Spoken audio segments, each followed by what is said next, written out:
Welcome back, everyone. Wherever you're watching on TNI or Smash This Podcast on YouTube or Twitch, you're in the right place because, man, that was a hell of a show. Welcome, everyone. J-Bone here. To my right, your left. We'll screw that up. Bill on location down at the tapings, and Truck. What's up, buddy? Good. How are you guys doing? Good. Oh, Joe's even here. Oh, no. Joe isn't here tonight. Joe had the night off, I guess. Got the night off. VB, But not from TNI. Joe always appears. Yeah, he's a better regular than Trent at this point. Oh. I can say that because I know he's not even watching right now. Right? He's doing rock star things on a Saturday night. He is. But like I said, wherever you're watching, welcome. Smash that like button. Smash that sub button if you're on Twitch. It's September. You can sub or gift subs for 20% off. So you can do all that lovely stuff. Certainly follow if you're digging the content. So guys, real quick, just real general, your overall thought of the show. Let's start with the man. Oops, wrong way. On location, Bill. No, I thought it was a really good show. I think most of these Impact Plus specials have been pretty good. They're telling some good stories. The matches were really good. Obviously, if you know what they did, they did them over a couple nights, and then actually now 2 loops. They did the last 2 matches, not just 1, 2 matches, just last night. So I think that definitely by doing that, I think everybody is even more on their game. So they're able to play this out a little more. So the quality is definitely top notch for these shows. So I was impressed. I think this is a Victory Road, and this is obviously a long tradition in Victory Road. So I think they did that tradition proud with this pay-per-view. There you go. Truck. Yeah, I largely agree with Bill. I thought it was a really strong special. There's only been a couple of specials that have kind of fallen flat with me, and I can't even think which ones they were now. So they probably weren't even that bad. They just weren't fantastic. Yeah, they just do so many of them now, like having them every month. They can't all be fantastic, but they're pretty good.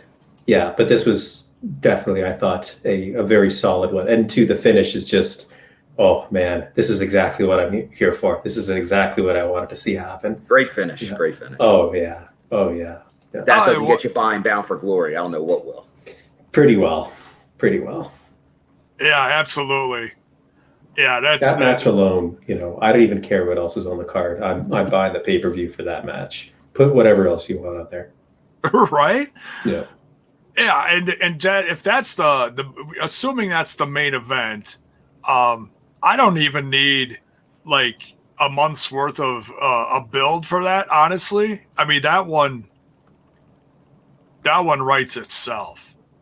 I don't need what I'm saying is I don't need a huge story, Yes. That one sells itself. It's like and anyone else out there that thinks that, well, maybe, I don't know, that you haven't been watching the product lately, because man, I mean, number one, Christian Cage is a legend. He may not be everyone's favorite, and I know there's varied opinions as far as him being champ right now, but as far as what he can do in the ring and his status, in wrestling history, you put him up against a guy who has been absolutely knocking it out of the park over the last 2 to 3 years in Impact Wrestling.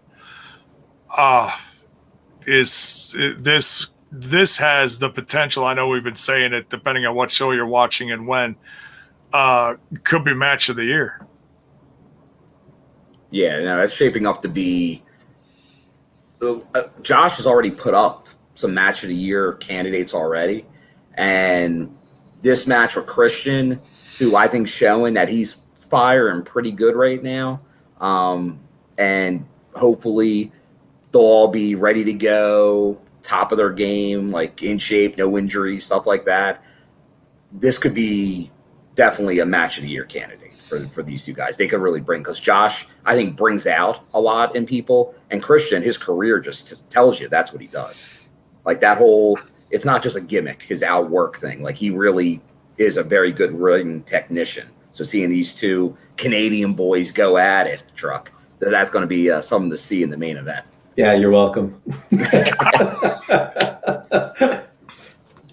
Thank you, Truck, for sharing Christian Cage with us. I mean, that's incredibly generous of you. And then Bill sharing the Canadian flag right there. Now, what are all the autographs you got on that one? Remind us again. Well, that's Scott D'Amore and Eric Young. So some original Team Canada is on the flag. That's not a bad thing right there. It's not bad.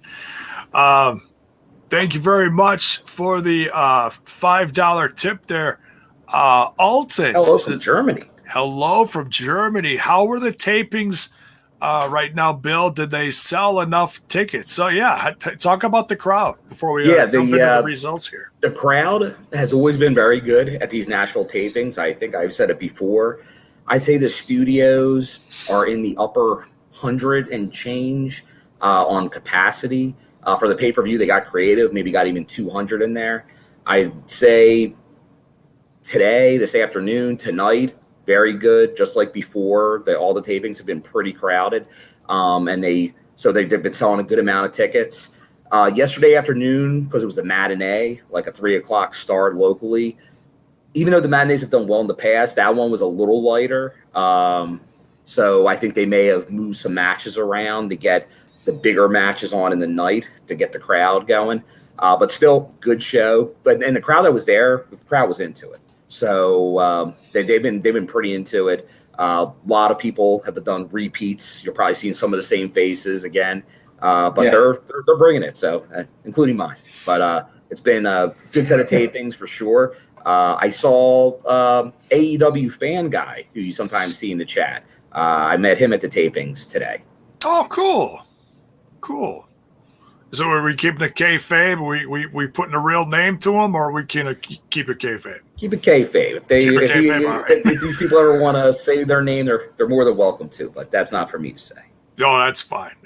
Yeah, and I also have a question for Bill on the tapings. Bill, go ahead. From tonight, there was at one point you were wearing a vest with a bunch of skulls on it. I didn't recognize that one. What is that from? One with a bunch on the front or the back? I think it was the front on the flaps. Yeah. Okay. Do you know what color it was? I think it was white. Yeah. That's my honestly my first. Well, was it my first? Technically my first. Because there was one I got, and then it didn't. There was an issue where it didn't come through, and then I got this other one, but then I wound up getting that original one too. So depending on how you do it, but it was it's a white vest. That's the one that says Mr. Impact Wrestling on the back, but skulls on the front, because Moose's kind of logo for a while was skulls. Okay, that's why I didn't recognize it. Yeah, this guy has more gear than most independent wrestlers. I just want everybody to realize and recognize this. Actually, I was getting a little heat. I'm not sure if it'll make it to TV or not, so I don't want to spoil it. But let's just say there was a wrestler that was saying, "Why don't you buy one of my jackets?" Does anybody else have jackets?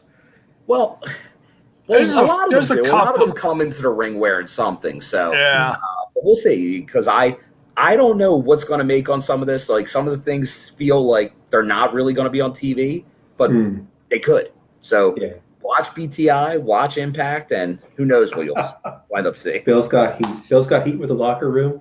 He's going to have to go to AEW. Sorry, that's hilarious. Well, he's actually been at a bunch of AEW shows. So I probably, because I was just at last Wednesday's Dynamite and Rampages. They're taped together. But then I did a good amount that in Daly's place, and when they went to Philly before, and I'll be there, I guess, October 6th or so when they're in Philly again.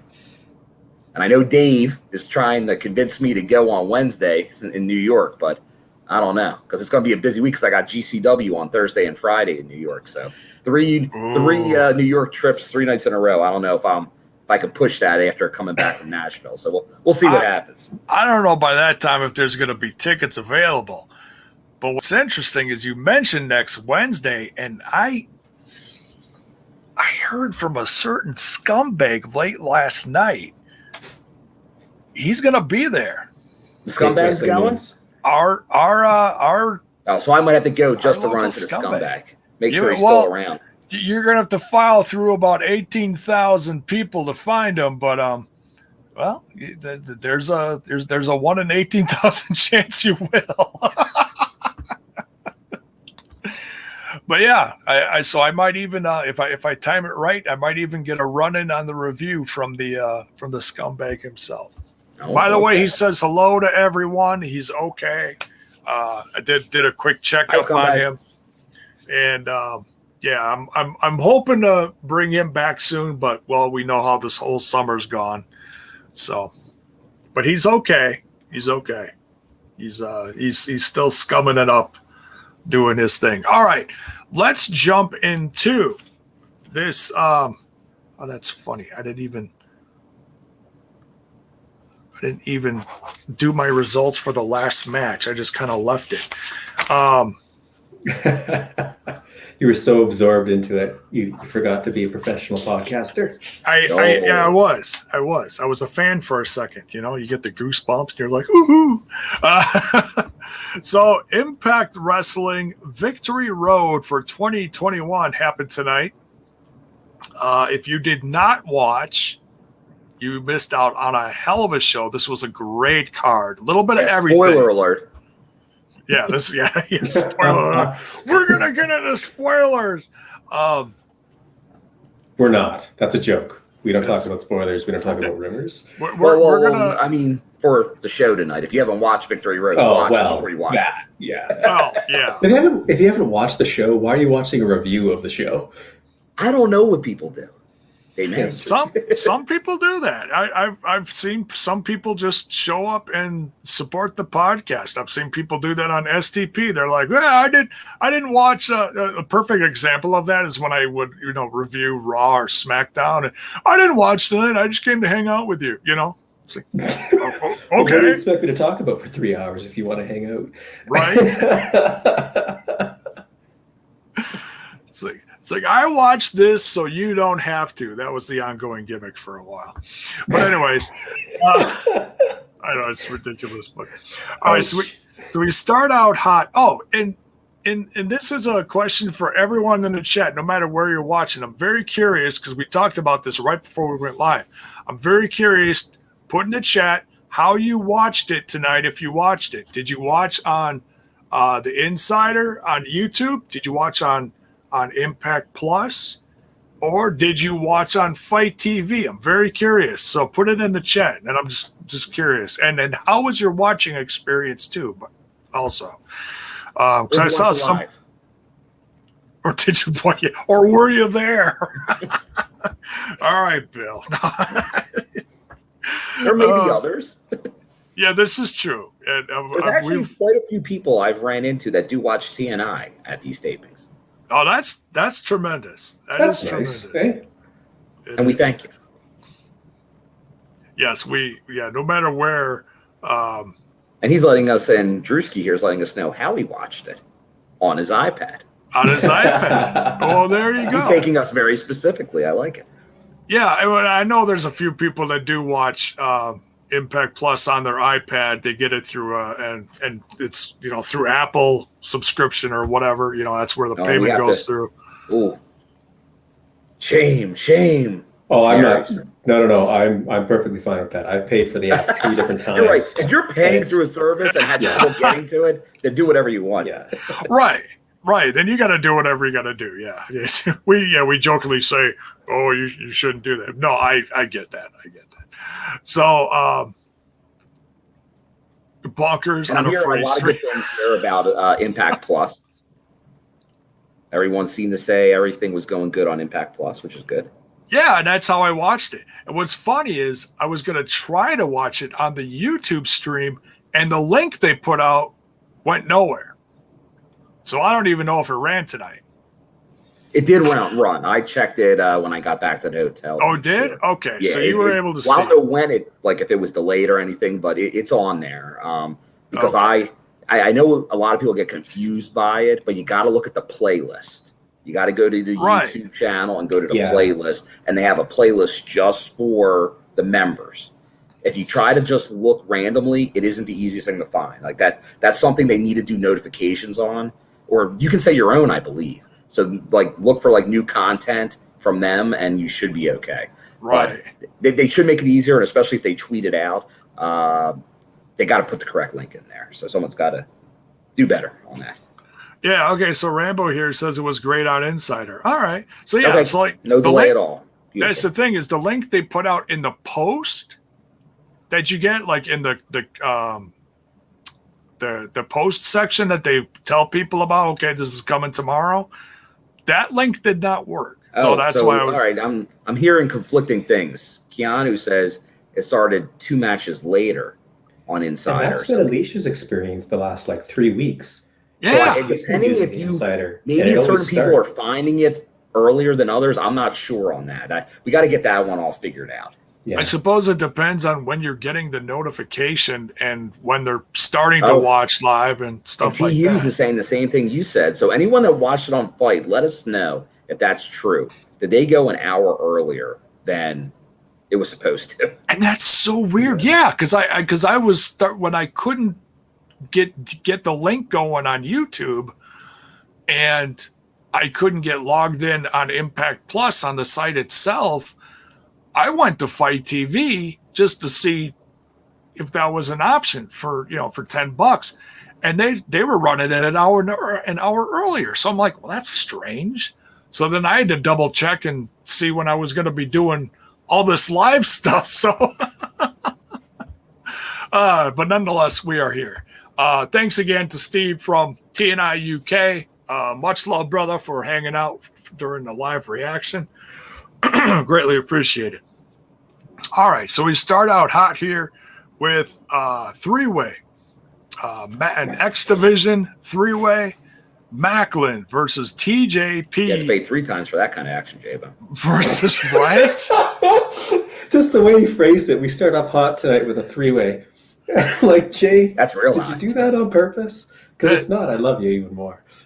No, that's just usually how I start all the reviews. That's how Jabo rolls. That's how I roll. I don't doubt it. He's talked about that on the family dinner open to Patreons, where Jay shoots hard. It wasn't meant to sound naughty or anything. It was a three-way dance. It's 1v1v1. I don't know how else you say that. Hold on, calm down, just breathe.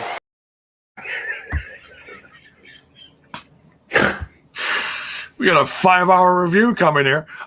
Macklin versus TJP versus Peyton Williams. Who wants to go first on this one? I'm out TJP's biggest fan, Truck. There we go. Oof. Yeah, Mark's not here, so. Oh, there we go. His jacket tonight. And plus, there's Petey in here, the Canadian hero, little Petey Pump. Yeah, I hope I look as good as he does at his age, because that guy, he just doesn't age. It's amazing. Yeah. I hear he even has a podcast. I don't really have a heck of a lot to say about this one. Most of the specials and most of the pay-per-views that we've seen recently have started off with a match that's absolutely grabbed me by the throat. This one didn't. It wasn't that it was bad. It just, to me, it felt like there's no stakes here. This is one of Macklin's first non-jobber matches, and he's not going to lose it because they're trying to build him into something. So, I didn't really feel too interested in what the outcome was going to be. We've had several three-way dances with TJP as a participant, and he's always turned them into something that's really interesting to watch. And I don't particularly like three-man matches. I think they're much too formulaic most of the time. But he finds ways to be creative that I really enjoy. This was not the strongest one that we've seen this year, though, in my opinion. All right. I'm a little surprised by that, but okay. All right. Bill, what'd you think? I thought it did. It told the story that we've been seeing BTI a lot. This angle was playing out. Obviously, Macklin's being built up in the X division, and you did something here where Petey hit the Destroyer. You protected the Destroyer, yes, but he didn't get the win. Yeah, Macklin was able to take advantage of it as a heel and take out Petey, and then still cover TJP, who Petey had hit with the Destroyer. So I think it kind of told the story for what it was. I guess it's just if you have an issue with Macklin really being involved in the angle to begin with. If you think that's the right place for him or not, then you're either going to agree with it or not. I think for him being in the X division, which I'm good with because I believe in the no limits X division, I'm all for putting a lot of variations of people, not just high flyers, not just that type of thing. Cruiserweights. I'm into like the Samoa Joe X division, the Kurt Angle X division. Give me anybody could show up in there, male, female, big guy, little guy. I'm for that. So I think Macklin, I'll be interested to see how much it plays in. Like, does he just become an unstoppable force in the X division? I don't know if I'm ready to get on that bandwagon yet, because I think he could get slowed down in the X division. Like, he goes all the way to an X division title.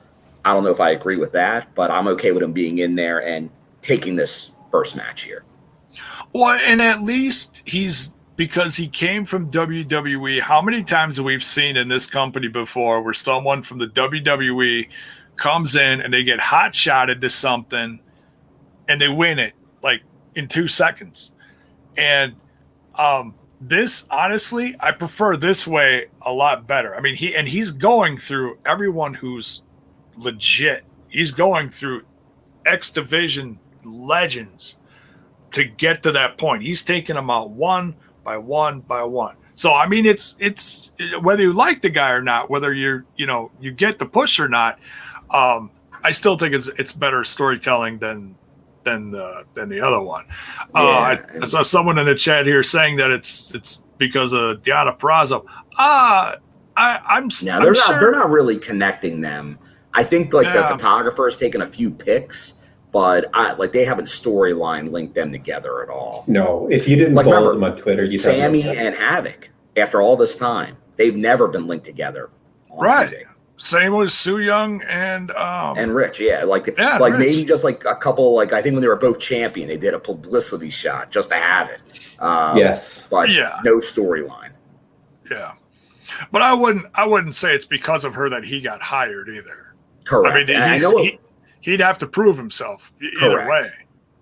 Now, I see Randy here is pointing out that, I don't know, TJP may have put this out there that he's taking a break because he took the pin. I know some people were like, oh, maybe TJP shouldn't have taken the pin, but I don't know. I can't confirm or deny. I've been kind of off social media.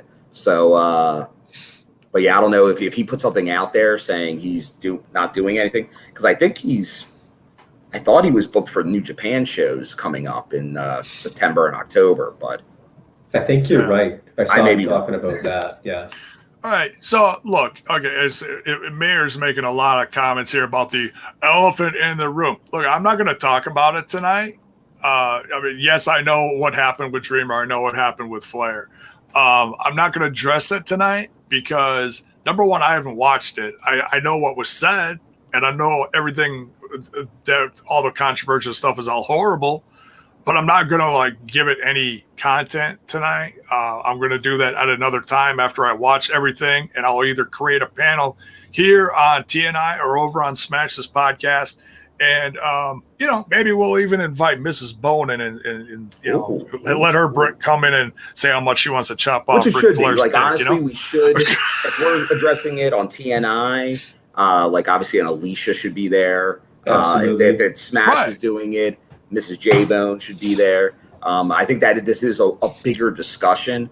I think there's definitely, and I've been on the road. I can't say I've watched it. I know a lot of the details of this issue to begin with. And obviously pretty confirmed stuff went down that's inappropriate, wrong, not good. Definitely not appropriate and shouldn't. As we've seen in wrestling the last 2 years, there's a reason a lot of this stuff has been starting to build ahead, and it should have earlier, which it didn't. And people that don't take it seriously will say they're not the ones doing it, but you got to call that out too. And you got to say everybody should be in this together. That's plain and simple. Right. Like, because you saw when people are like, they don't want this stuff in their locker rooms. That's how everybody should feel. You can't, if it's that whole thing. Like, if you're going to ignore something, then you didn't do it, but it's on you. You got to call it out. This isn't like everybody for themselves. You got to look out for each other. That's just Ronan saying get the nurse to be on. That's a good idea if she's available. Yeah. Okay. Yeah. Yeah. I'm sure Trent could make that happen. And I wouldn't be surprised if Trent would want to be a part of that conversation just because he works in the industry too. He'd be a great person to, whether he's watching the current stuff or not is not the issue. I'd love to have him part of the conversation. So, but that's all the attention we're giving it tonight. So just we're talking Victory Road. Like I said, if you want to discuss it amongst yourselves in the chat, go ahead. But we're gonna keep going on the pay-per-view here. All right. So Macklin gets a victory here. I really like this because, I think it's a good storytelling. It's certainly building up Macklin as a big bad guy in the X division, and he does have a different feel to him. I know some people weren't like gung ho on well, what's his gimmick? Well, he really doesn't have that big of a gimmick. He's just a badass, and it's some people don't get that. Some people do. I get it. I dig it. He's taking them out one by one. He took care of two legendary X Division guys tonight. I think that speaks volumes. So, but we'll see where it goes from here. Obviously, after, and we'll get to that later, after we saw what happened at the end of the pay-per-view, that certainly is going to leave a lot of things open as to where it could go. So yeah, we'll Jonathan in the chat, as we get to that, the last two matches, I'll address your comment there about Saban and Josh. Not as Oh yeah. Oh, as far as what was said afterwards or something. Yeah, just want to know. Here, I'll all right. Oh, okay. I didn't see that. Is there a possibility we get a heel Saban versus Josh for the world title down the line? They worked well together, as we'll go into later. But obviously, if Josh were to win the world title at Bound for Glory, I definitely could see Saban being in a line to go after that title. There's no doubt about that. He's been on a roll lately. Yeah, he's been fantastic in the ring. I think his character is great right now. He's a face, but we've seen heel Saban before. We can definitely go that route again. There's no doubt. Oh yeah, and even in his whatever you call it, what he did with Moose was kind of heelish too. It was very interesting. So, but yeah, Swingers Palace. Yeah, and that's like the other side of it too. That's like him being goofy. So who knows what Saban's going to do next? He's pretty much the most unpredictable guy in the company right now, in my professional podcasting opinion. All right, next. This was a match out of nowhere. I absolutely love this. There was it wasn't for anything. This was just another way to get a few more people on the show, and I'm not complaining about it because this was a lot of fun. Yeah. This was a bonus 5-way. We had Laredo Kid versus Trey Miguel versus Jake something versus John Skyler versus Torus. This was the other match that was filmed yesterday. Okay. So yeah, that was a great way to do it. Yeah, so I guess for timing's sake, if they wanted it to go a little longer, that was a great way to do it. Because I don't think this match was that long, but this is just another example of everybody getting their shit in, I will say I think there was another reason this got refilmed, because it had another character in it. Oh. And due to circumstances in the wrestling world, I think there's a reason they eliminated the character. No shit. Huh. So I think it was the right call. There was a reason the character from the video game went away for a while and came back as a different name. And I think that like right now it's too much of a hot button issue, especially with the locker room. So I think it was a good call to adjust that. Okay, it would in poor taste, especially with you're talking about with Daphne. Okay, Correct. so my first guess is just because what we were just talking about with Tommy. I thought maybe Tommy Dreamer was thrown Tommy in. Dreamer was not in this match. Okay, so no, that is. Although after the Ace Austin feud, I'd put nothing past it. Yeah, right. Yeah, maybe we talk about that in an After Dark because I got things to say about that. Oh boy. But yeah, well, that's very interesting. So yeah, a little pulling back of the curtain there. Yeah, I'm okay with that. I'm okay with that, and I don't think that's anybody appropriate. Yeah, I think. Yeah, it's if you have the ability, luckily, by the taping schedule to do something like that, that makes all the sense in the world to do it. Yeah, and it certainly isn't going to hurt anyone that's underneath the mask or anything like that. It's just big picture wise, it's a good call. And I love everybody in here. At least Skyler took the L. What's everybody? I'm in this guy's corner. I am in this guy's corner now. You like Skyler? Skyler? Won me over tonight. Oh yeah, he won me over tonight. Yeah, that's interesting. It's Skyler winning you over. Remember, as a heel, is he winning you over? Do you like seeing him on Impact TV? What are your thoughts? Yeah, from I'll say this again. From day one, me seeing him, I hope he was a guy that was sticking around. He is a many-year veteran. Someone said in the watch long, I think he said he's a 14-year vet in the ring. So I mean, the guy's been around, and I can't believe no one's scooped him up. The guy's incredibly talented. So, and just knowing that now. To have a veteran presence like that, whether you've made it to a big platform or not, it says something, it just shows how hungry he is. And now he's got that chance, which is going to make him even hungrier.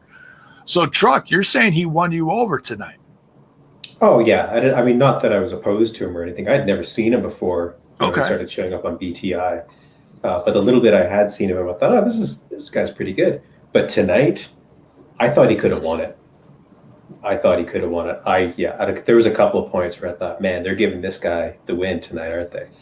I mean, he did it a couple of times. That spear through the ropes, man, that looked nice. I really liked that. Yeah, that was something. I'm gonna have to watch that back because I don't remember that. But yeah, anytime you do something like that, you're taking a big risk. I really loved how he worked the crowd too. I thought he was so good at that. That little slide on his knees, twist, and then kiss to the crowd. Oh. Chef's nice kiss. Work. Nice work. Chef kiss. Yeah, little thing like that to make that front row hot at you. And to give himself a lot of personality. And that's really what I'm looking for. That combination of stuff like that spear through the ropes that makes me go, oh man, that looked hard. And then that character work that makes me, want to see this guy win, lose, or get his ass kicked or whatever. Not everybody does that. A lot of people don't really. They focus more on, I'm going to do this move and this move and this move, and don't really think about, how do I make it actually mean something? Right. To tell and a I really story. like his vest. I really like his vest. So, Bill, when you see him next time, you let him know there's a guy in Saskatchewan who's going to buy your vest if you'll sell it to him. He does have a nice vest. I will say that. It's got the angel wings on the back and all. Pretty nice. That's cool. Very nice. Kind of biker-esque. Is that a word? I don't know. It is now. You're a professional podcaster. It is. It's a J-Bone-ism. But this is how do you do, fellow Marks? Hello. Fellow, we're missing our local Mark. But that's okay. The only one that legally changed his name to be a Mark. Right.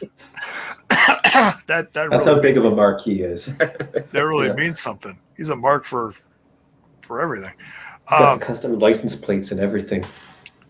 Does he really? Yeah, it's a huge mark on his car. Yeah. Well, since we're talking marks and everything else, I'm feeling feisty. I'm fine with all these comments tonight. Let's bring Armin's here.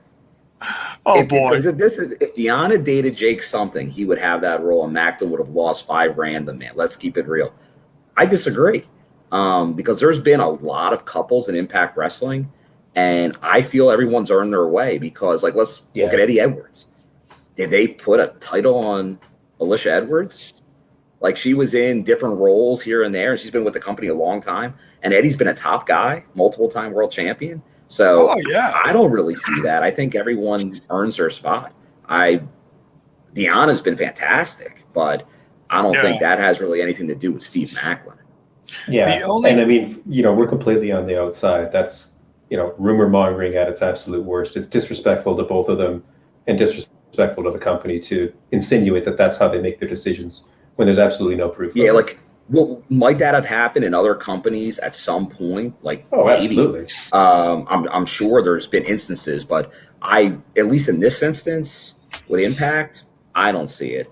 I'd have to go back to see if there was a time where maybe it's happened, but I definitely don't think this is one right here. Like, if you told me Steve Macklin just came in, won the X title or something, maybe there'd be a little bit more to it. But I don't think there's been anything proven with that right now. Yeah, like if they booked them to be like an instant power couple or something, then that'd something be like something. That. The first thing off the top of my head, as far as including a significant other and or there's wife, one. I think I know where you're going. Is Kurt Angle, Jeff Jarrett, and I didn't think you were going there. I see that, but I thought you might go Taya and Johnny because they came in and kind of ruled the place quickly. But I think they both were worthy of it. Oh, absolutely. Karen, I couldn't think of her name. I'm sorry. Karen, yes. That was like real life stuff going on there too. So that kind of made it intriguing. And that was honestly, me as a fan, that was a big turnoff. That made me real uncomfortable. I didn't like that.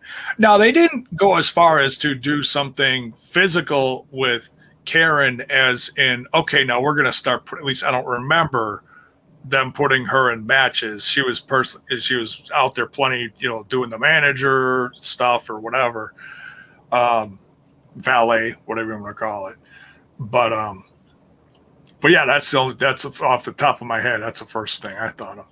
But anyways, but yeah, this was a blast. This one really, you could have guessed any of them winning this one. And it wasn't for anything, but they could certainly change that. They could turn this into, hey, remember that match at Victory Road? Well, because so-and-so won, now we're going to make them go after this. Or that gives them an up on everyone else going for the X division title. Or whatever. They could certainly do that really easily. So, Bill, what else did you think of this match? And then we'll move on. No, I thought it was good. I think it definitely, as you said, like everybody got their stuff in. It didn't make anyone really look bad. Laredo Kid, he's come back, and it looks like he's now a fixture in the company, which is great to see. Yeah. I liked Laredo's first run. I'm always happy to see another luchador on the roster. I don't remember his first run. It sounds horrible. When was he in there? Well, he came in around the time of the other luchadors that came in after the Global Force era. So it was. Oh, okay. Well, like you had Hio del Fantasma. You had that first one with Aerostar and all those guys, and he came in kind of at the tail end, Drago, and he kind of came in the tail end of that. So it was like through Conan and all that. I was really watching then. Why don't I remember this? Oh, whatever. Anyways, I'm old. We continue. Well, yeah. So Laredo Kid wins this one. Now they could certainly do something with him in the future, where like his win over five in this 5-way means something. It turns into something for him. We'll have to wait and see. Next, we got Tennille Dashwood versus. Hold on, and D-Back here is saying that Laredo Kid is officially on the roster. Yeah, he is on the roster page. Yeah, so same with Mickey and Finjuice. I don't know how long he's sticking around. If he's actually signed a contract, you never know in Impact Wrestling who signs a contract until until Impact or somebody on the roster says that they're officially signed. Like it came out within the last couple of days that Rhino just signed a new multi-year deal. Oh, that's great. Yeah. Yeah, that's a guy I don't want going anywhere. Since we don't have the bite anymore, good for War Machine Rhino. Yeah. Yeah, and that guy can still go and still. And still play a really big role. He can help tell interesting stories, and he can help make stories feel like they mean something. Right. He is one of those, and I've said it a billion times, and I'll say it another billion times. When they're bringing in veterans like that they don't stink up the joint. And Laredo Kid was paired with Angel Garza a lot back then. That is correct. Oh, okay. And I was a fan of his as well. I wish they signed both of them. And I was a fan of Angel Garza too, but I didn't like it that he was working hurt, and it showed a lot in his matches. That's what I didn't like. I'm like, okay, you're not helping this guy with the whole pants gimmick, and that's lovely, and that got a pop. But when your matches are getting affected by your injury, that's not good. The bad part was he had that arm injury, and he was wrestling one arm half the time. And I was like, he was still doing pretty good with one arm, but it just didn't work out at the time. It didn't do what he's doing now, or what he was doing once he hit up north. But anyways, all right. So knockouts match next. Taylor Wilde versus Tennille Dashwood. Taylor Wilde is back, and she's got all sorts of opposition, but she's not alone. Well, she ended up being alone later. But so Tennille Dashwood comes down with Caleb with a K and Madison Rain. I'm loving this pairing. I really feel like it's working. Yeah, me too. As far as like a knockouts tag team or whatever you want to call it. Taylor Wilde didn't come out alone either. She came out with Jordan Grace and Rachel Ellering. Have you noticed? Turning heel any second now, everybody. So keep track. It's happening. Man, it's happening before our very eyes. That will never happen. We'll get right back to that one.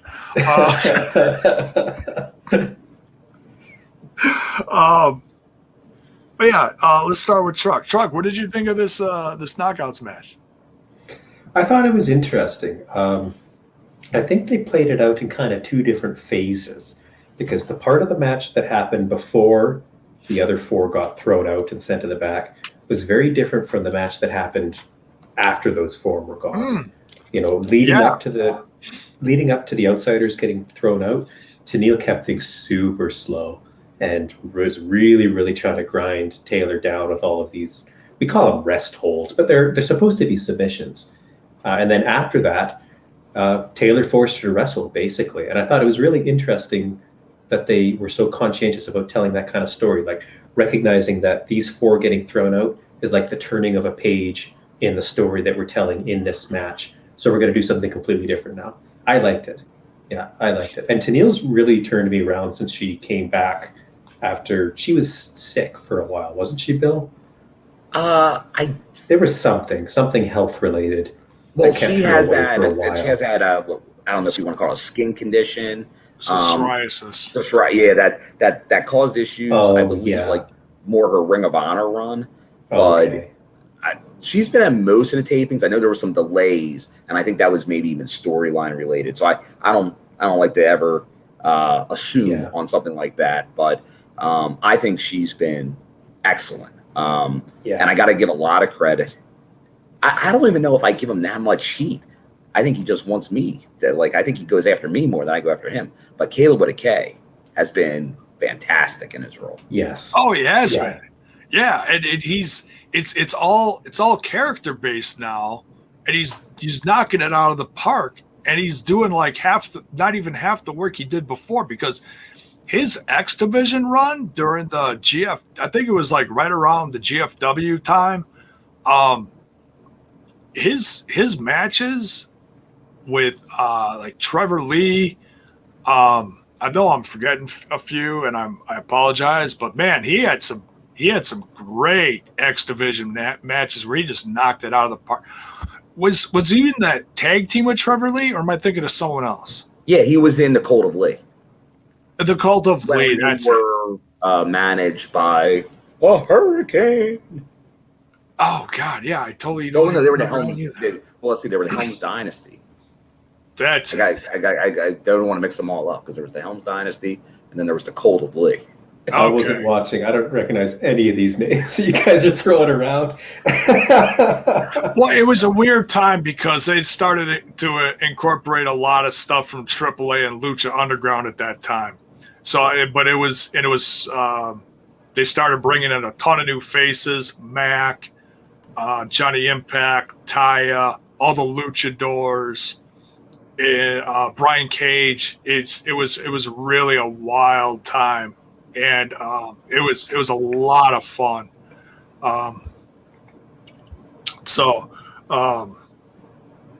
yeah, I thought this one was a lot of fun. Tennille Dashwood, yeah, you're absolutely right as far as like the start of the match and the finish of the match felt different. But then I forget who was reffing this one, but he threw out all Spencer. the. It was a Spencer, okay, front of the show. And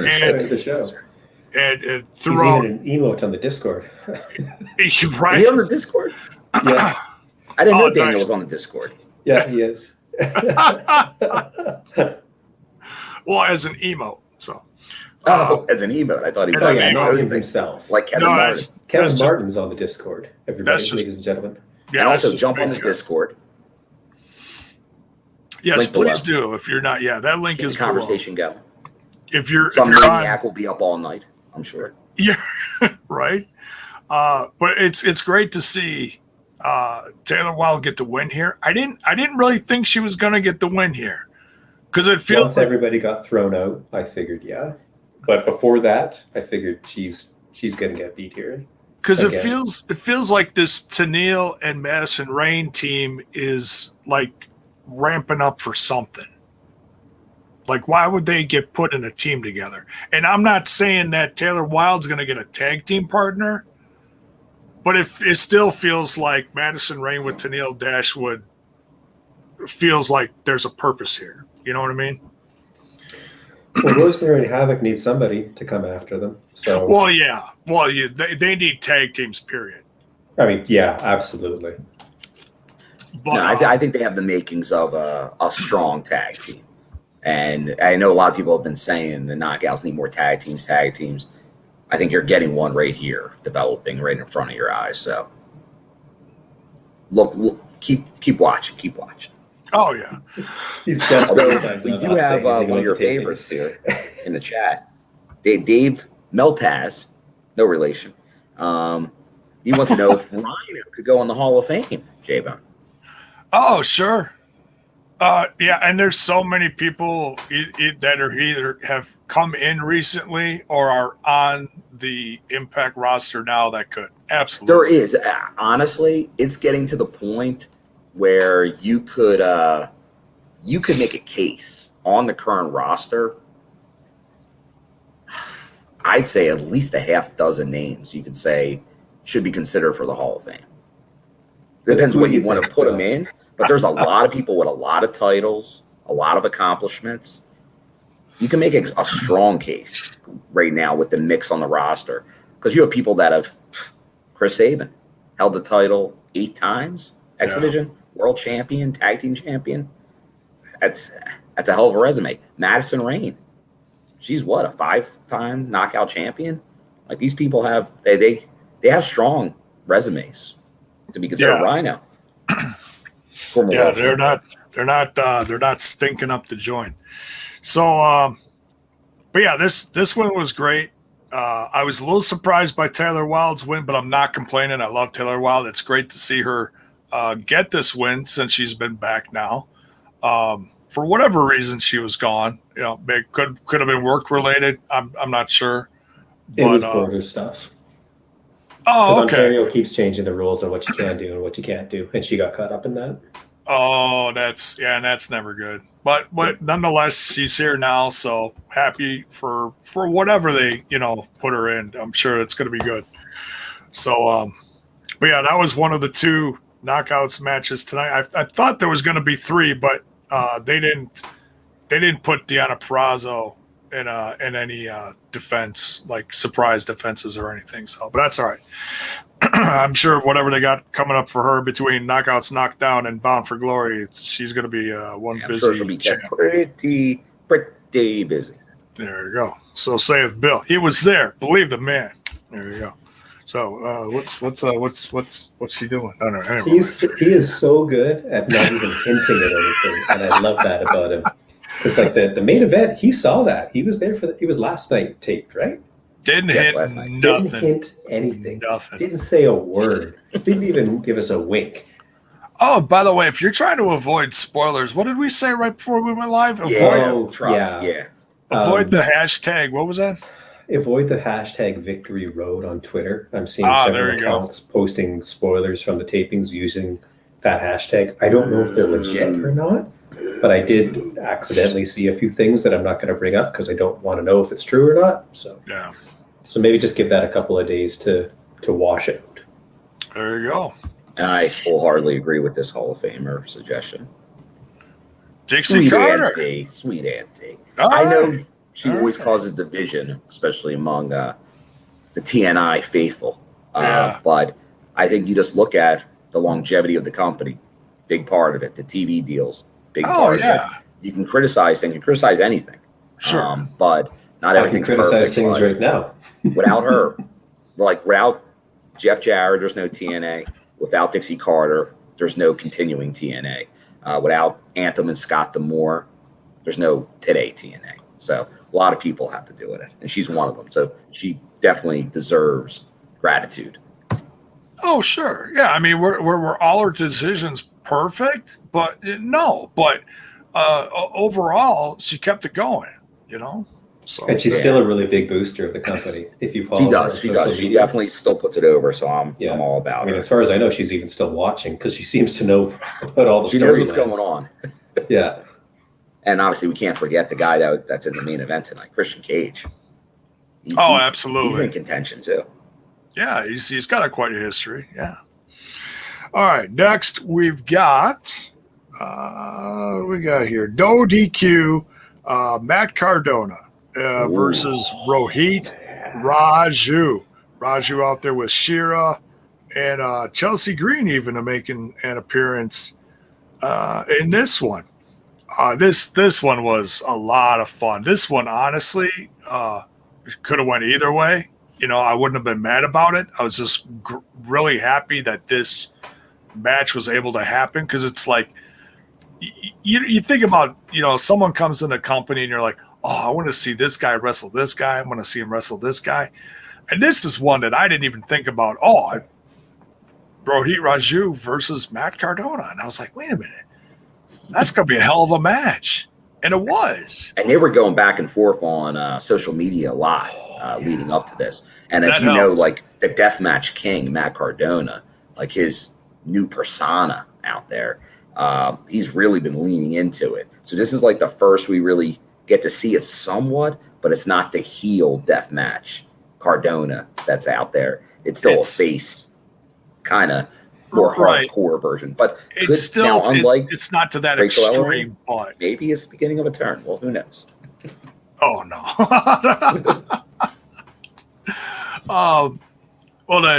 That smooch at the end, really shocked Chelsea Green. She wasn't ready for that one. I think her cast almost fell off for that one. But yeah, so Bill, what are your thoughts on this one? No, I enjoyed this. I obviously I love giving heat to Rohit, but I think he loves that back. He actually was giving me a hard time as I left the tapings. He told Luscious Lawrence to take me out of the building. He said I overstayed my welcome and I should get the boot. So, nice. But I always have fun with Rohit. Luscious Lawrence. Well, that's a big guy too. Oh, he's a big guy, so good thing. Oh, did you see Cal?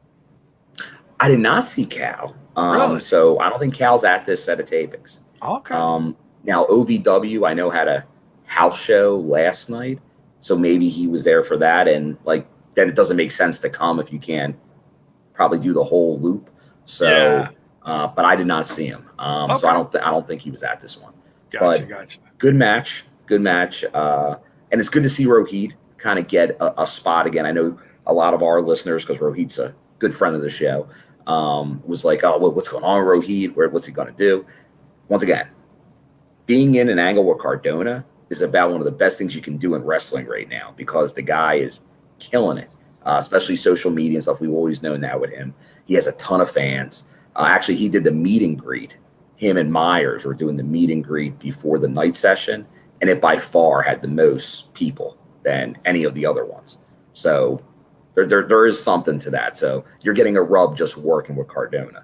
So I think that's good for Rohit. Chelsea getting involved was good. I liked what was going on with Shira, radio silence everywhere.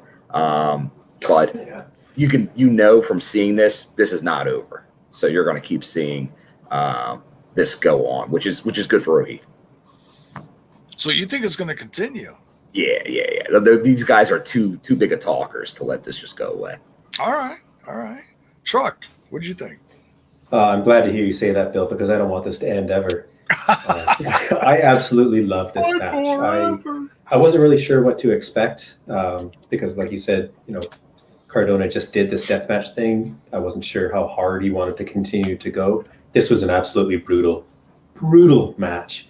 That radio silence on the outside to Shira, that made me jump out of my chair. That looked like it hurt so much. I think it is unfortunate, though, that Zack Ryder is such a huge coward and has to hide behind Chelsea Green. I think it's really disgraceful that Impact allows this guy, who is obviously so afraid of Rohit, to continue to work in this company and draw a paycheck. Yeah.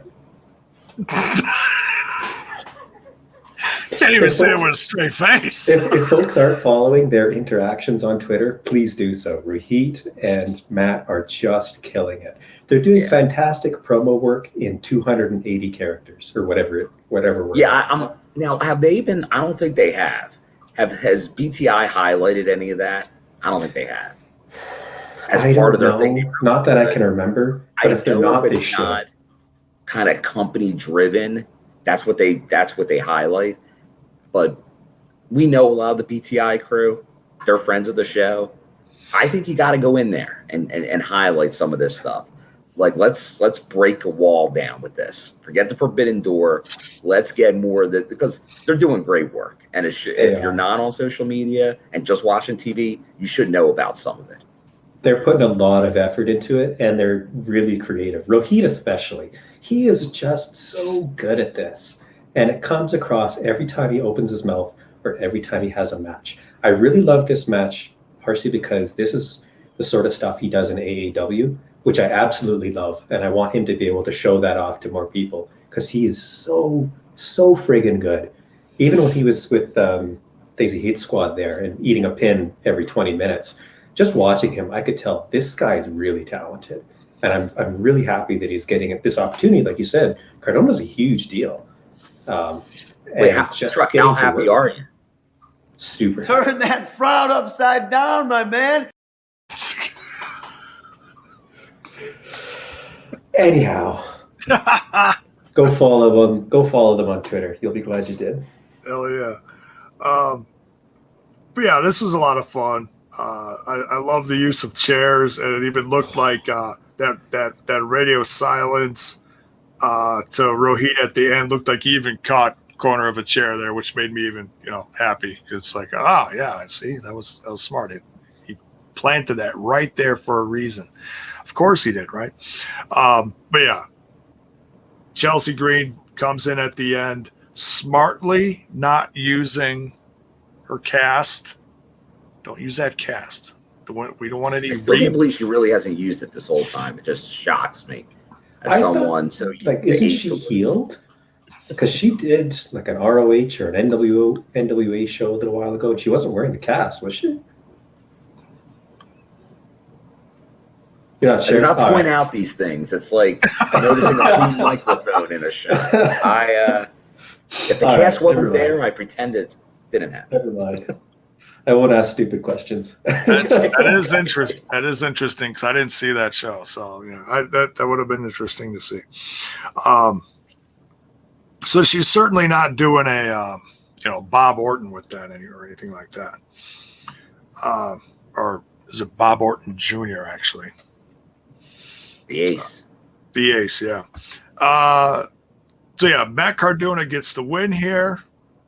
So it sounds like from these two guys, it's not going to end anytime soon. But we'll see. Fingers crossed. maybe it'll end in a cage or something. Should end with a death match. Dear God. Hey, can Nick Gage be a special referee then? Maybe. I'm for it. There you go. We got Finn Juice versus the Bullet Club next. Chris Bay and Hikolo versus Juice Robinson and David Finlay. This was a lot of fun.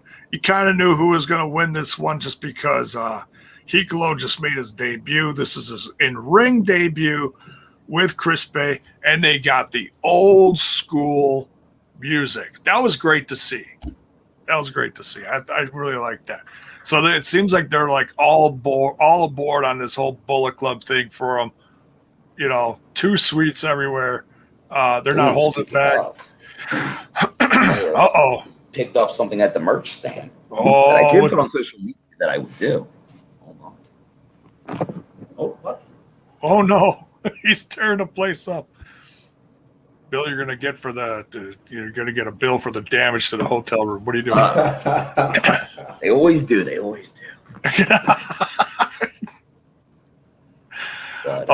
Is this what I think it is? Is this he's got it. The Finesse Club. That is awesome. That is a great looking shirt. I know a lot of people always ask about merch at the shows. They're doing some good deals. The new shirts that they had, 2 for $40 US. Not a bad $20 a shirt if you buy 2, $25 if you buy 1, but nice. So don't have to, obviously, if you're there, pay for shipping, but you got cash, you're in and out. Nice. And you can buy from Luscious Lawrence. Oh, was he running the table? Him and Gustavo from OVW working the merch table. Gustavo. Now, from what I know, he's the one that tags with Cal Hero. I think. If I'm not thinking sure. Of I've seen him in singles action, but he may have also. Okay. But I think they brought him up here a few times with Cal. Maybe I'm thinking of someone else. But anyways, but yeah, this was a great tag match. Love this one, back and forth. And the more and look, I'm still really new to this whole Finn Juice thing. I appreciate them both separately. I didn't feel like they were really working together as a team until they really like once they got the gear in sync, then it really felt like something. When they first showed up, I was like, who are these guys? I know where they're from, I know who they are, but it really feels like they're clicking now. And I don't even know how long Finn Juice has been around as a team. I know Juice has been in a tag team with a few different people, like even Callahan for a cup of coffee during a tag tournament a few years ago. Death Juice, I believe, was the name of their team. That's a great That's a good team name. Isn't it? I love it. Death Juice. It sounds like something you want to wake up to. I think there's a coffee called that, I'm guessing. Well, no, there's a water called Death. It's not Death Water. Maybe it is Death Water. It's Death something. Drink of death. I don't know what. Anyways, Truck, what did you think of this tag match? This is when I went to make dinner, so I'm sure it was great. Chris, were you baking bread? I'm baking bread tomorrow. Okay. I just finished. Yeah, this week's bread was just finished off today, so I get to bake new bread tomorrow. Well, I guess it's loaf? Not in the States. 2 loaves, but you ate 2 loaves. How are you not getting? How are you not getting Carbs. any weight? It's all carbs, bro. Yeah, but it's like actual bread. It's whole wheat, right? It's not a bunch of sugar and Good wheat. fluff. I'm a fan of wheat. Oh, so it's Whole not that. wheat. It's not that Red processed Fife. stuff. Red Fife, everybody, spelt. Oh, there you go. Buckwheat. A lot of people know this. It's called liquid death, J-Bo. That's it. That's it. Liquid death. That sounds like a good finisher. Liquid death. Sounds like something from Venom and Marvel. Now I'm just thinking about eating We said J-Bo for a bread. You got me thinking about food now. Damn it. I'll mail you a loaf, Jack. Sweet. But I'll mail you some frozen dough so you can bake it yourself and get that fresh bread experience. Oh, we have frozen dough around here, but I don't even know if it's any good. Which one's Jay? Oh, I'm sorry. Did you want some bread too? I'll mail you some as well. It's one of those moments. Aerial. Flying bread. Oh shit. Bill, your thoughts on this match? No, I liked it. I think Finn Juice, former tag champs now. I think they've added to the tag division once again. I know a lot of people have been opinionated about the tag team divisions and Impact. So I think they've added something. I think the Bullet Club. I know a lot of people, if you're a Ring of Honor fan, you may have reservations about a group like the Bullet Club because that probably didn't, it was great for a while, but then it hurt the company because that became your main event and then they all left your main event high and dry. So to start a new company, but there's that. But push them to the top. Right now, Bullet Club is a good storyline, but it's not the focal point of the show. So I think Impact's using the positives about having the Bullet Club or the Finesse Club as we now have come to know it. Yes, Finesse Club. Impact, shop impact.com.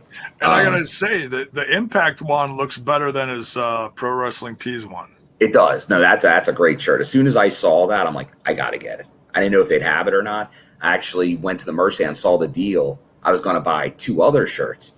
But then all of a sudden, Gustavo, he's the man at the merch stand. He knows where everything is in the boxes. He's like, oh.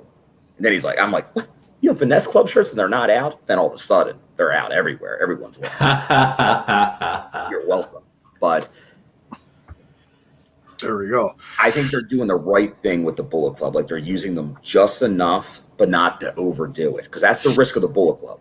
In New Japan, in Ring of Honor, it's like NWO back in WCW. It became the show. In Ring of Honor, a couple years ago, it became the show. It can't become the show. It has to become its own storyline, part of the show. And they're doing a great job with that right now. The revolving door. Like the revolving door. Yeah. And it still makes Chris Bay feel special, especially giving him the real Bullet Club music. Correct. The Bullet Club music's a key. Like that makes it real. And he was anointed by Jay White because this is a different version. Like the Good Brothers are different Bullet Club than this. Is this like, because I don't know anything about Bullet Club, is this like Wolfpack and Black and White? In a way it is. Like they're OG Bullet Club and they're like, that's what the Good Brothers would say. And they're like, I don't know if they actually have a name for it, but I just think like they're the current Bullet Club. Okay. Right. OG Bullet Club is Carl Anderson. Oh shit! What's his name? But it's not like these are rival versions of the same faction, right? Because Black and White and Wolfpack were, at odds. It was close. It was close. It was close to becoming that right before all the guys left for AEW. It was real close. Finn Balor, aka Prince Devitt, is like the originator. He was the leader. Who is the one half of God that was the original guy? Tongaloa? Tamatanga. Not Tongaloa. Tamatanga. Gallows came in shortly after that. Young Bucks, and then Kenny Omega, and that was. Oh, I can't forget AJ Styles. That was that first couple of years right there. They all really, plowed through that company and made things interesting. Oh, I'm forgetting the biggest guy of the group. Fale. Bad luck. Bad luck, Fale. Don't worry about your bad luck, Fale. It's. I don't think he said it like that, but he should have. It would have been funny as hell. What the hell are we talking about? All right, so Bullet Club wins, and so yeah, it'll be interesting to see how long Hikolo sticks around. They actually stuck him on the roster page, I believe. Okay. So yeah, I'm guessing Bound for Glory, and then maybe we'll see some other players come in. We could. That's a great thing about the New Japan relationship, the storyline with the Bullet Club. Who knows? Any of them could show up because they're doing this stuff with New Japan, the U.S. New Japan, Strong, and obviously they're doing shows in September and October. Leads to possibilities. Oh yeah, and if you bring in God right now and put them up against Good Brothers. Now leading into Bound for Glory, that'd be amazing. That'd be the icing on the cake, and that'd be your Bullet Club / New Japan tie-in right there.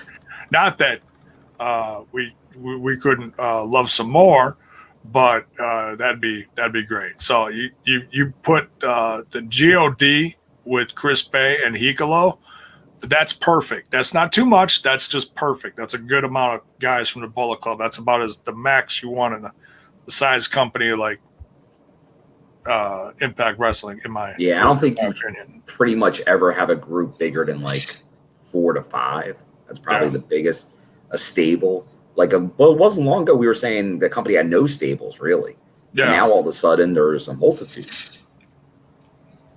But here's a funny comment. This might be my comment of the day because I have no clue what it means, but it just amuses me. From Adam Brad, Truck the male Alicia. Is that because of the bread or because he's in the bottom? I don't know. Maybe. Oh, so it's like you're in the smoking section. Yes. But you don't even smoke. If my laptop battery were good enough, I would be outside in the courtyard smoking right now, but it just won't hold up. So I got to be inside here with you guys. Oh, okay. All right. We get it. But no, I'm fine with that. If people think I'm the new Alicia or a version of Alicia, or you know what, maybe he's just a pretty face for our ugly mugs, J-Bo. Well, I'm okay with that too. Thanks, Judy. Truck's a handsome beast. We love him. Next, you got Morrissey and Moose against Callahan and Edwards. I couldn't wait for this one. I was really curious to see how Morrissey and Moose were going to work together. And I got my answer loud and proud. They destroyed them, and they even went above and beyond that. They destroyed Mrs. Edwards, Alicia Edwards. They took it too far. They stepped over the line. Are you jokingly saying that, or are you, or was that uncomfortable for you to watch? Oh no, sometimes that stuff is uncomfortable, but no, this was fine. Okay.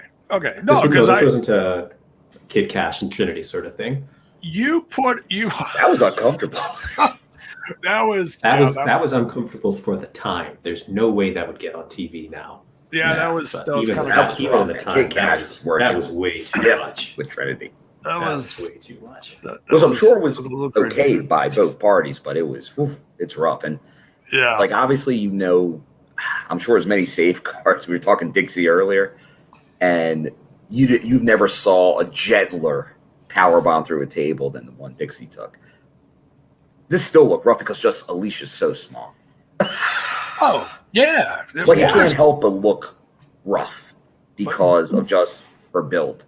So when he took her up, I'm like, when he took her up, I was expecting, okay, he's going to go down with her all the way and just like he did it. Set her down, and he did not. And I would have to think that she said, "I don't want you to be too soft," because remember that spear she took from Rhino? I don't remember how many months ago it was, but it was a multi-man match for something. It was for that cup that he won, that VBD eventually used to cash in and get a shot at the tag titles. And she came out with Kendra for the first time ever and started laying waste. And then Rhino accidentally speared her, and it looked like he killed her. So yeah, I'm sure that she was completely fine with this, but yeah. It shows how tough she is. Oh, absolutely. Absolutely. But Morrissey, he just doesn't care. And I hope he cares. He will never do this. They laughed, and they laughed, and they laughed, and they laughed. That is one thing that Steve and I did not do. We were pretty speechless after that happened. We kind of guessed what was going to happen after that. Well, of course, it could have fired up Edwards and Callahan to the point where they won the match, but no, that really set the tone, because Edwards scoops up his wife, apologizes to Callahan, runs off with her to go get her help. Now, Bill, what was it like in the room?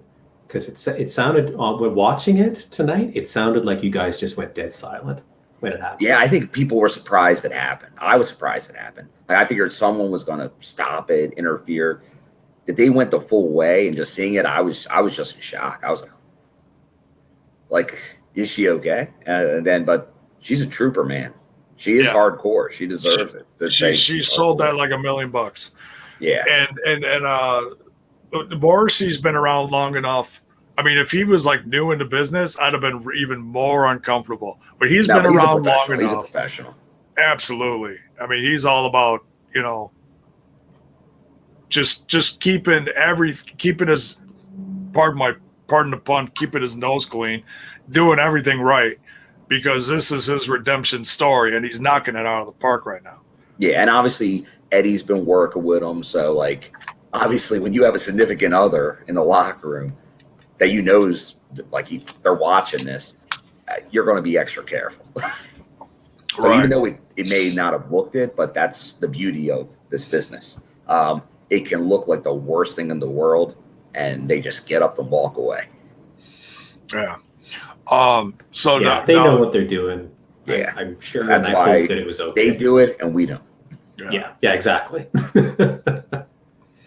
Now the big question is, where do you go?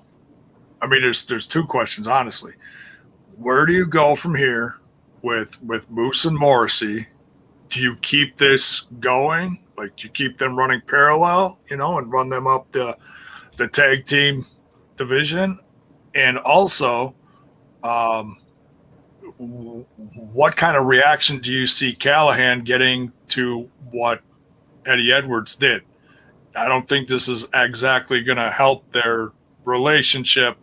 Are we going to see them feud again, or is this we just see this split now? What do you guys think? Well, it's very this is it's tough to say it now, but it's very much like an old ECW feud, and it's always going to come back around. Like they'll always face each other again. Maybe not now, but sometime in the future. Like they will feud again. They'll only be friendly for so long. No. But I don't know if this is going to push it over the edge. I'm sure there's another issue that will, and we know Sammy will just go, look at this dumbass. But I don't know when that's going to be. But there will be a time. But I don't think this will do it. I'm sure Eddie's not going to be thrilled. He's not going to be happy. But they have more of a common good. But for Morrissey and Moose, I could see that you got two big guys. If they're not going after the world title, maybe they should be going after the tag titles. I'm not sure who the Good Brothers are really going to be feuding with. I know we saw Willie and Rich for a bit, but we'll get to that. I could see them going after the tag titles. Yeah. It's unconventional, but plenty of unconventional tag teams have won titles before. And right now, maybe this is the time for a team like that. You just have big dudes that can just beat you up. And I'm okay with that.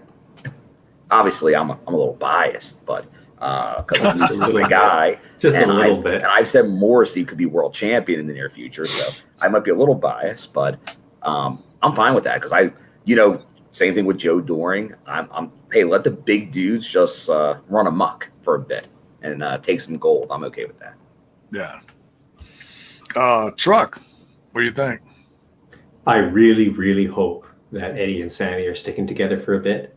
I think they might be, because oftentimes when you see these odd couple tag teams thrown together, their first couple of matches, they do the thing where they're out of step with each other, out of sync, and they're flooding moves, and somebody gets rolled up because the other one wasn't paying attention. That sort of nonsense. None of that happened.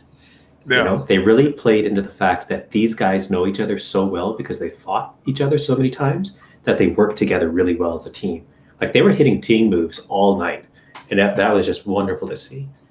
So yeah, for that alone, and I'm a huge fan of both of them, Sammy especially. I've been hoping and dreaming for this to happen for months now, and they've been dropping breadcrumbs, I think, for over a year that this could be coming. So I really hope that it's more than just one match. There was one thing I wanted to say. D'Lo kept comparing them to Batman and the Joker. I don't think that's the right comparison. I think they're Superman and Lex Luthor, because both of those guys, in their own minds, wanted the best for Metropolis and the world and whatnot, but they had very different ideas of what the best means and how to go about achieving it. Yeah, that's very good. Oh crap! Thanks for that, Bill. I know that was you. That smirk.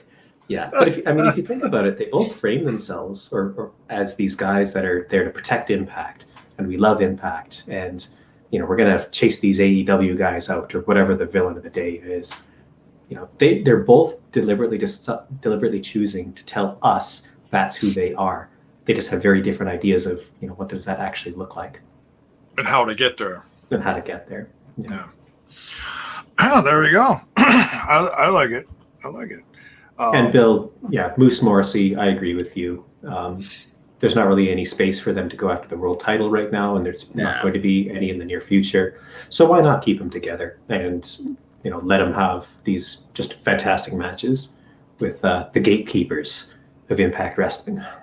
It's the gatekeepers. That is true. That's what they are.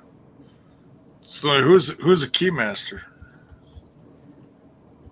Rick Moranis is the keymaster. There we go. Another great Canadian. There we go. Yeah. He's Canadian, right? I think. Knockouts, tag titles. This was a lot of fun. Decay, defending, even though they didn't have them in hand. Which was weird. This whole match was weird. Well, they say possession is 9/10 of the rule. Because we have a question here from Eli. Oh, okay. Go ahead. I assume it's this one here. The Skyscrapers. I remember that tag team. There is some similarities. Yeah. But do you think they need a manager? There's the question. Do you think Moose and Morrissey good on their own, or should there be somebody with them if they're going to be a tag team? Right now, they haven't committed to them just being a tag team. If they were to become a tag team, well, I think there's an obvious guy we could think of to maybe be the manager. He's the realest guy in the room, I think. Oh, damn. Man, that would be if that was the option. It all depends on who the manager would be. Because I think these guys can do their own thing. Actually, I've been very impressed with Morrissey's mic skills. And Moose, I obviously like Moose. But I think that could be a role for a certain somebody if they wanted to go that direction and make these guys a tag team officially. That's not a spoiler, is it? I would not know what that word means. I did see the aforementioned Enzo at the PPW show last Saturday, a week ago, who was on the card with Morrissey as well. Yeah. They did not work together, but he's still got the mic skills, and the crowd eats it up. Even though it's been quite a few years now. So if it was someone like that, I could definitely get into that, and I think the fans would too. So yeah. Well, didn't he just have a feud with Jerry Lawler? Because I'd seen a couple of promos that he cut on that, and they just blew me away. So I know, Jay, you're really big on the guy. I don't really have a strong opinion because I hadn't seen much of his work previous, but just those couple of promos, like, man, this guy is something else. I heard they had a match. I didn't hear any work about any work leading up to it. Bonus baby here says Father James Mitchell. I love Father James Mitchell, but I don't see him as a fit here for Morrissey and Boos. I saw Jacobs. I don't know. I think they're both really good cockers as is. That sit down that Morrissey had with Gia when he first showed up, that grabbed me instantly. This guy's legit. Yeah. I don't know who you would really put with him. Who would be the best? Now, if you decide to bring in Enzo, connection down south must be bad. If you decide to bring in Enzo and just put him with them, obviously he's going to be an in the ring person. But yeah, he can certainly hold the mic and do a majority of the talking as well. Then, but yeah, I don't know. I'm just trying to think of a veteran guy good on the mic off the top of my head. I can't think of one. But well, hopefully we'll get Bill back and hopefully his connection will improve. All right, so we continue. But yeah, well, I can't wait to see what happens with all this stuff with Alicia Edwards. Knockouts tag titles on the line. Decay. Oh, I was just getting into this one. Okay, so Decay with Havoc and Rosemary versus Tasha Steelz with Savannah Evans. Trying to get those titles that they stole from Havoc and Rosemary. Truck, what'd you think of this one? I thought it was fine. I thought it was really short. It surprised me with how quickly it finished up. The match itself was good. I really liked Tasha's new entrance music. I think this was new, eh? I hadn't heard this before. Oh, I'd have to go back and look at it. Yeah, I'm pretty if I'm wrong here, let me know, but I'm pretty sure this was the first time she'd come out to this music, and I really liked it. I know Mark had talked about this a little bit on another review, and I agree with him. I wasn't happy to see Tasha immediately thrown into another tag team and chasing the belts when she'd just come out of that. Yeah, I hear you there. My guess, and this is based on nothing, is that the reason they did that is because they want to keep her away from Diona until they're ready to have her take the title off of her. That's my only guess. And I can't see this tag team of her and Savannah sticking together now that they've lost clean. Yeah. But out of everything on the card, this one, kind of surprised me with how short it was and really how inconsequential it almost felt. I really did not believe Tasha and Savannah were going to be beating Decay. So, no, I didn't either. But I was very curious to see what Savannah was going to look like, and I gotta say, I thought she looked good. Yeah. With her and Havoc, that was the matchup I really wanted to see. And that one did not disappoint. Speaking of not disappointing, we got Bill back. That's the thing. When you're on the road with some hotel Wi-Fi, as you approach the new day, you have to log back in again. So I got the boot, and I had to log back into my internet connection. Oh, okay, I got you. So we'll just give it away for free. We'll blame the new day for that one. It's not that. I digress.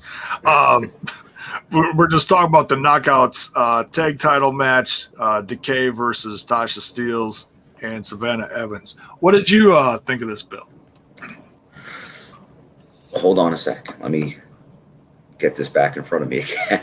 So we're talking because you guys are talking the Tasha Steelz match, right? Tasha and Savannah.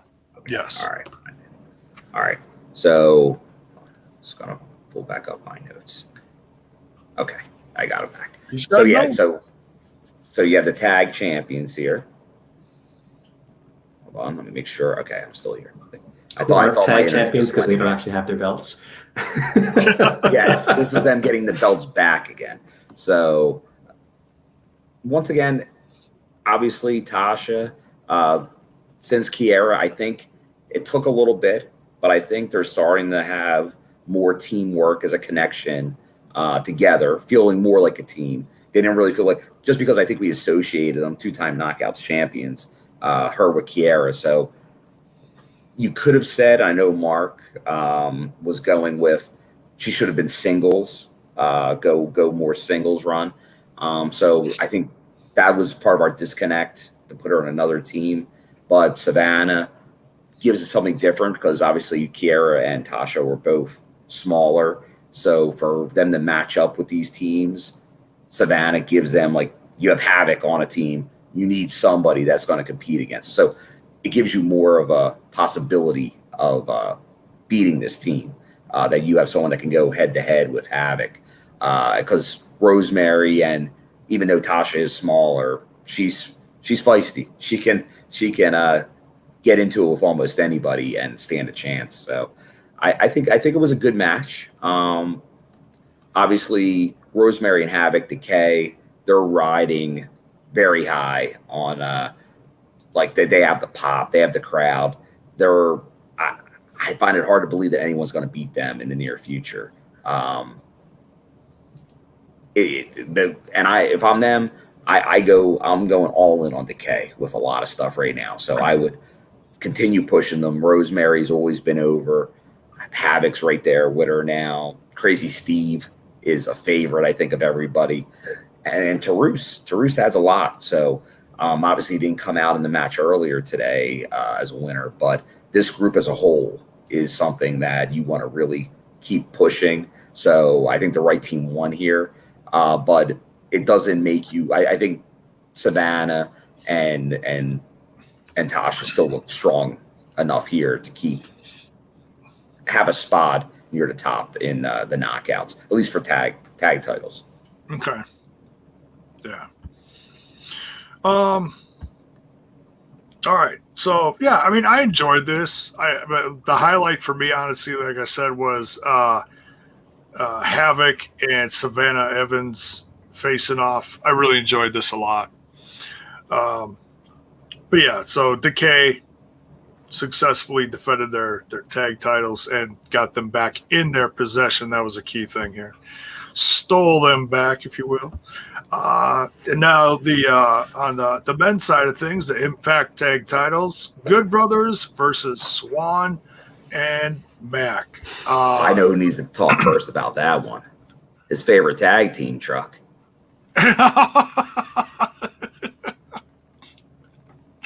Truck, are you feeling up for going first on this one? Do you want me to? Are you sure? Oh shit! Yeah, go ahead. I've made no secret of the fact that the Good Brothers are not my favorites. I don't see the appeal. I still haven't seen the appeal. We are, what is it here? Mid-September. I have yet to see the appeal.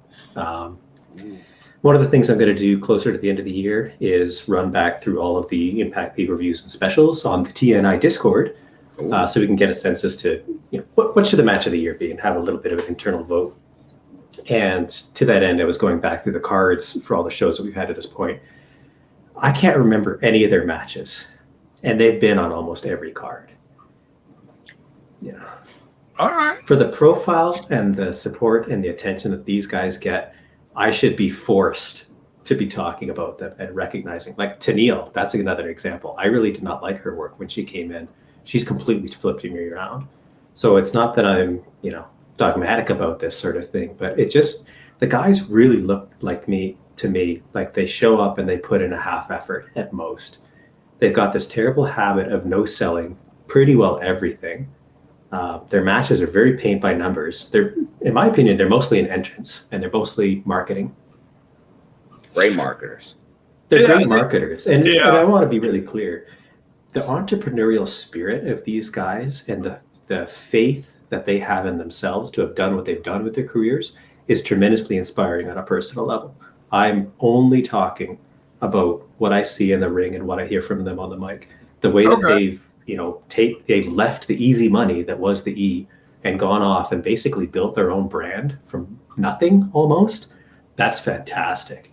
And obviously people inside the business have a lot of respect and value for their opinion and talents, because how many times now has Scott taken either Gallows or Anderson off on some recruiting trip? 3 or 4 that I know of. So obviously these guys are very valuable from a variety of perspectives and in a variety of roles. I'm only saying that we're September here, they've been here for about a year or so. When we go back over these plus specials and the pay-per-views, I really can't see any of their matches being in conversation for match of the year. And if you're going to be putting them in such an important role where they've had the tag titles for pretty well the entire year, that's not a good thing, because we have great tag teams both right now and in the past. Stryker made a comment at one point that this team is amongst the best tag team of all time in the world. And I made a tweet about that, just like, seriously, bud? Like, they're not even the best tag team in Impact's history, let alone the world. What are you talking about? It smells like beer, sweat, self-tanner, and baby oil, brother. I watched that, and again, I want to make it clear. I find these guys really inspiring on that professional, entrepreneurial level. But just show up, guys. You're on the card with Josh Alexander and Chris Sabin. Show up. Particularly what you're seeing in ring. Oh God, show up. Okay. Yeah. Stop kicking out at 1. I hear you. All right, Bill. Well, I think some of the things you're not thrilled with is what another company's totally built on. It's a style, a wrestling style. When we're talking actual in ring, that's what a lot of these wrestlers today are doing. But I do think they're not the team you're looking for work rate. Really, like, although 2012 G1 finalist Carl Anderson can definitely do that. Oh my God! But and let's not Joe Doring versus the Big LG. Fantastic match. That was fantastic match. So they can, if they need to, and maybe that's what could be frustrating, is these guys both can get very talented in-ring workers, but that's not their gimmick, really. They really aren't. Like, that's not what and I think that's part of the Bullet Club, even though they're not the Bullet Club now. It's part of the thing. It's just they're too cool, and that's what they are. And I know that turns people off, but it turns a lot more people on than it turns off. Yeah. It brings eyes, it brings views. People know who these guys are, but they're not there to give you, usually, although they can, a fantastic work rate match.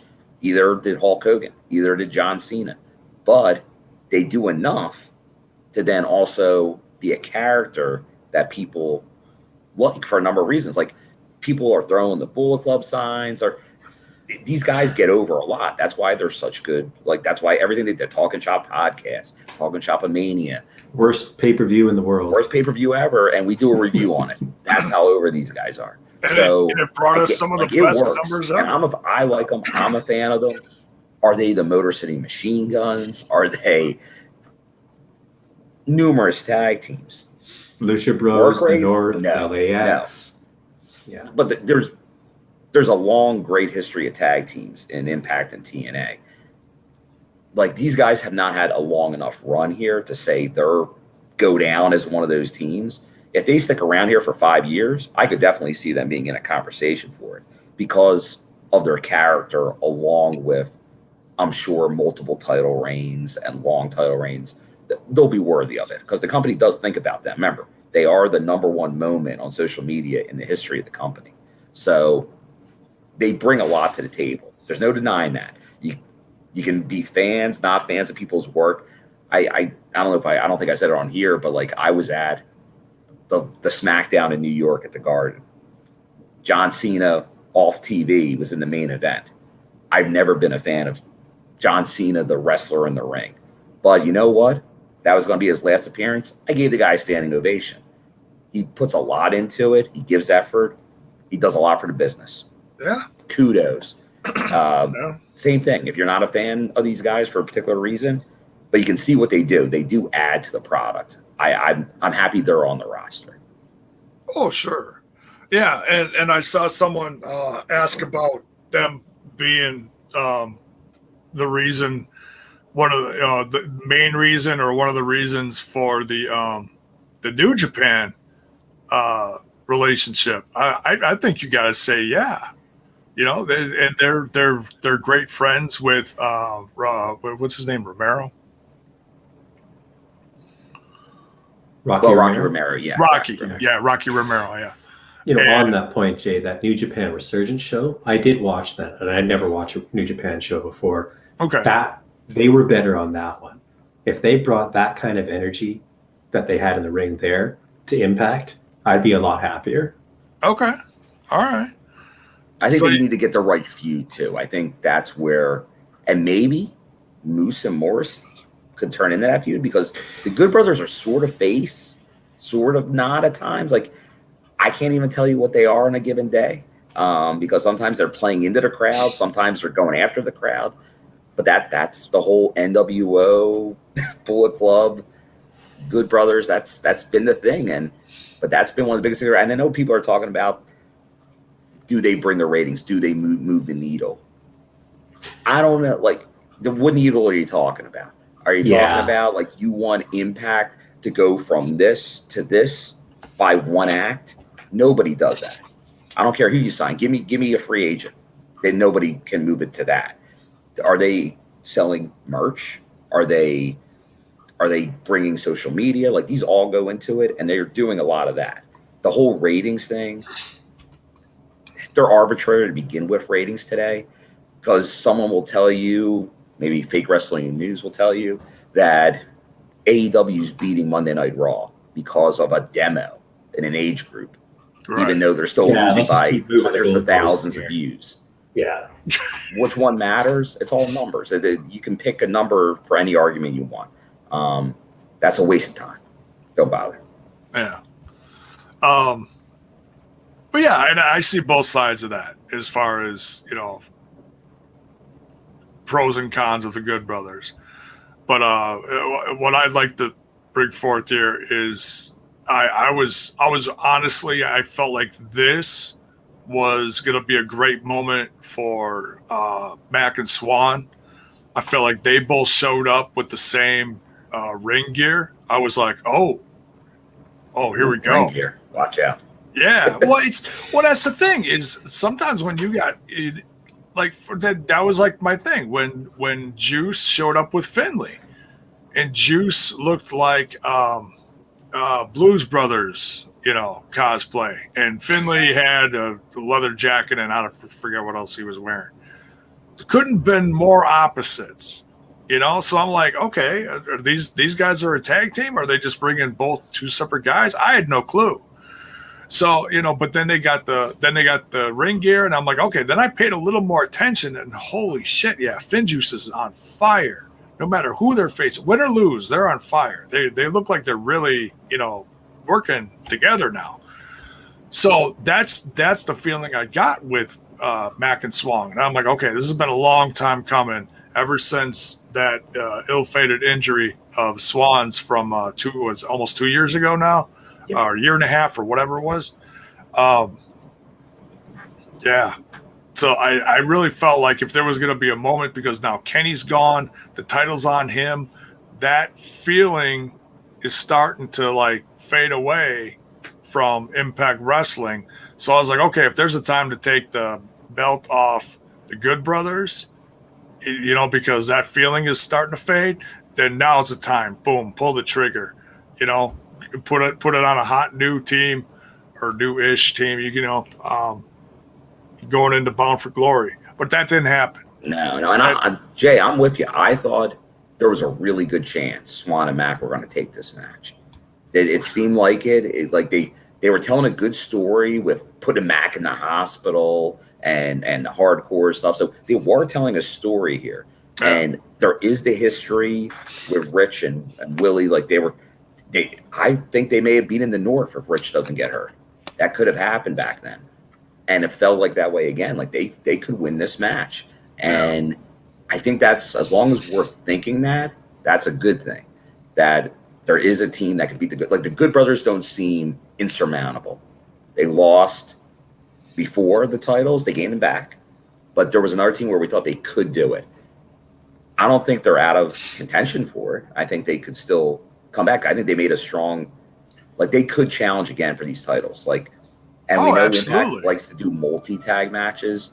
Maybe that's what happens at Bound for Glory. Maybe there'll be 3 tag teams in some type of match, but we'll see what happens. But once again, and I'm with you. I think Kenny losing also played in our heads. Like, all right, Kenny doesn't have our title. So will the Good Brothers keep the title? It's that time, yeah. Like, does the storyline necessitate them having it? But they are also on that other show weekly, and they carry those titles. That there is something to that for the whole thing. Like, they are appearing on different TV networks with lots of viewers. Bill, I think you got to play that soundbite. The chat's going nuts right now. Everybody wants to know about some booty cheeks. Oh, God.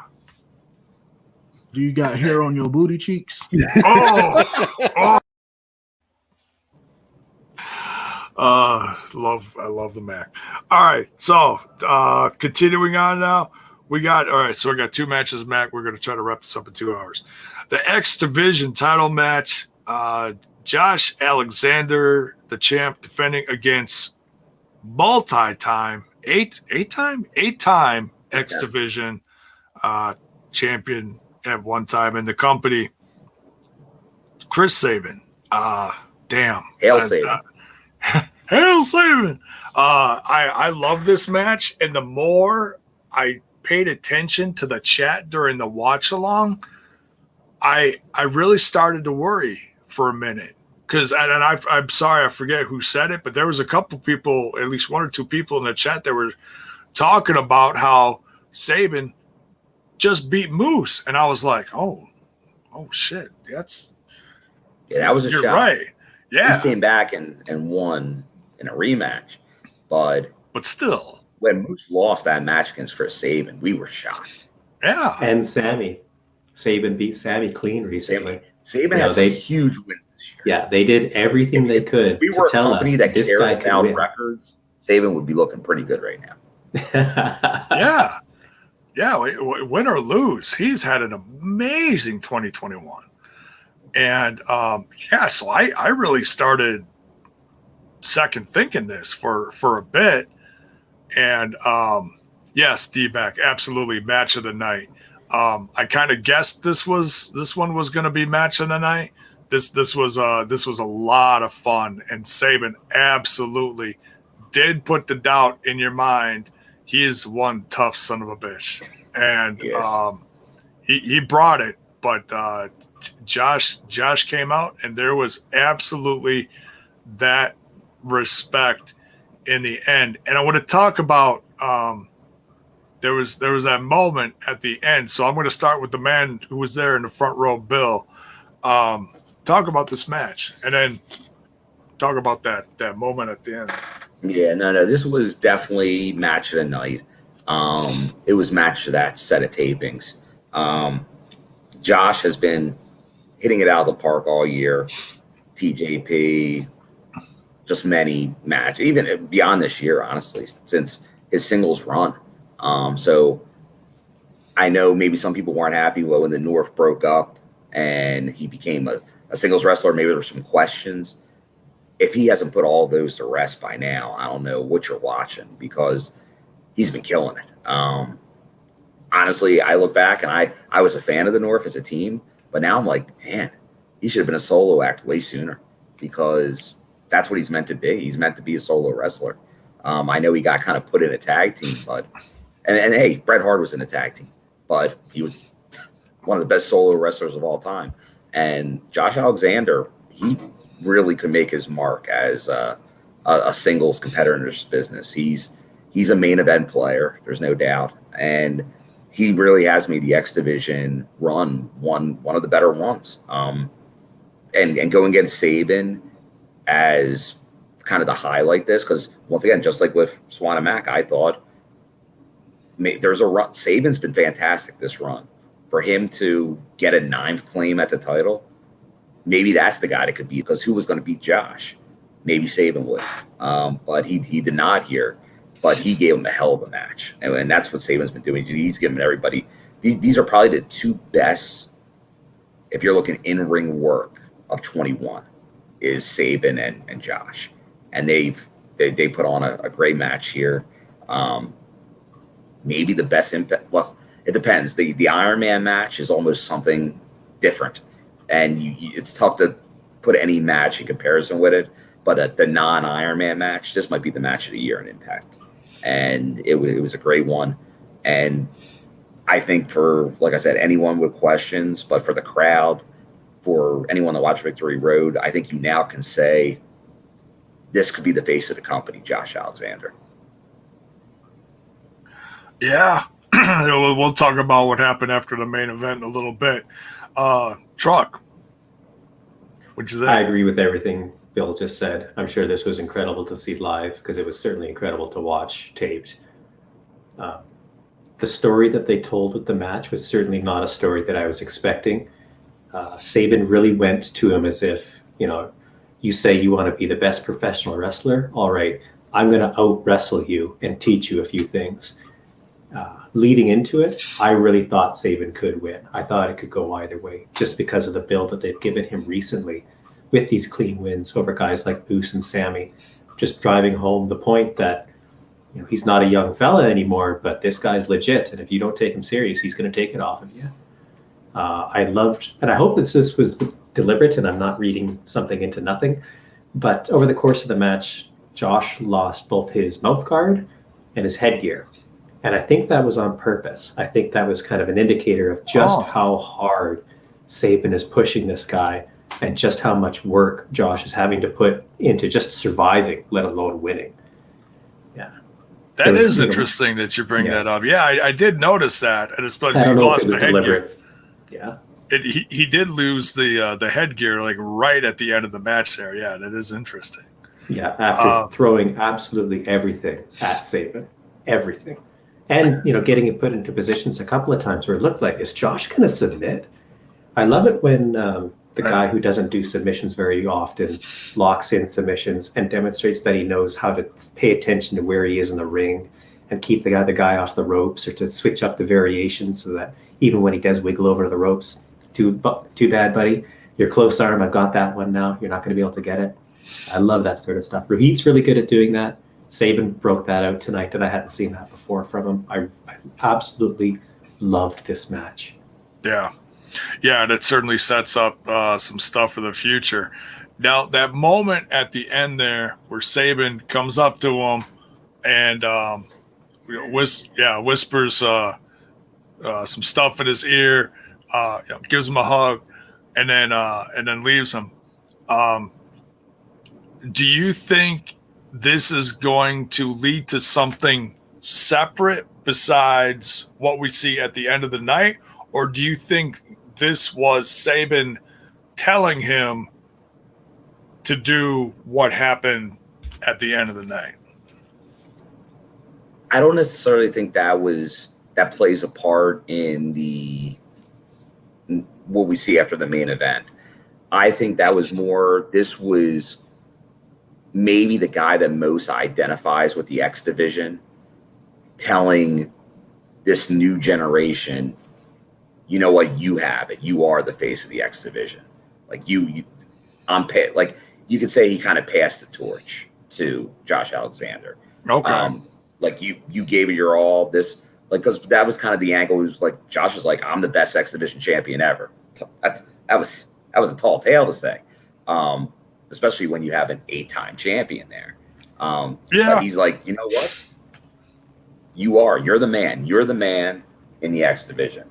And to get that kind of, if you're getting the kudos from Chris Sabin as the X division, the face of the X division, I think that's about as good as you can get. He is synonymous with X division. So I think that was putting him over big time. Because when you, and remember, this is a Nashville crowd, hail Sabin. Yeah. You're giving this guy the rub. You're saying, Josh, Sabin was being a kingmaker right there. He's like, you know what? Anybody that had a doubt about Josh Alexander, I tell you, yes, he's the man, Josh Alexander. And I will go behind the curtain a little bit here. After that, that was the final match in that set of tapings. That was the main event of the tapings. Oh. And probably for the first time ever, Josh Alexander addressed that crowd after that match. And he gave a great promo about that. Like, I don't know if that it was ever taped or will ever see the light of day, but you could tell it how much it meant to him. He was very emotional about it, but you could see, and that's something, because when he was in the tag team, he didn't do much of the talking. You didn't know really what he could or couldn't do. Yeah. Just like Morrissey when he was in his tag team up north. But he's a great promo. Josh Alexander is a great promo. A very emotional promo. He comes keeps off very sincere. Very similar to Willie Mack. He keeps it real, like he's just talking to you. Yeah, absolutely. So that is interesting to hear.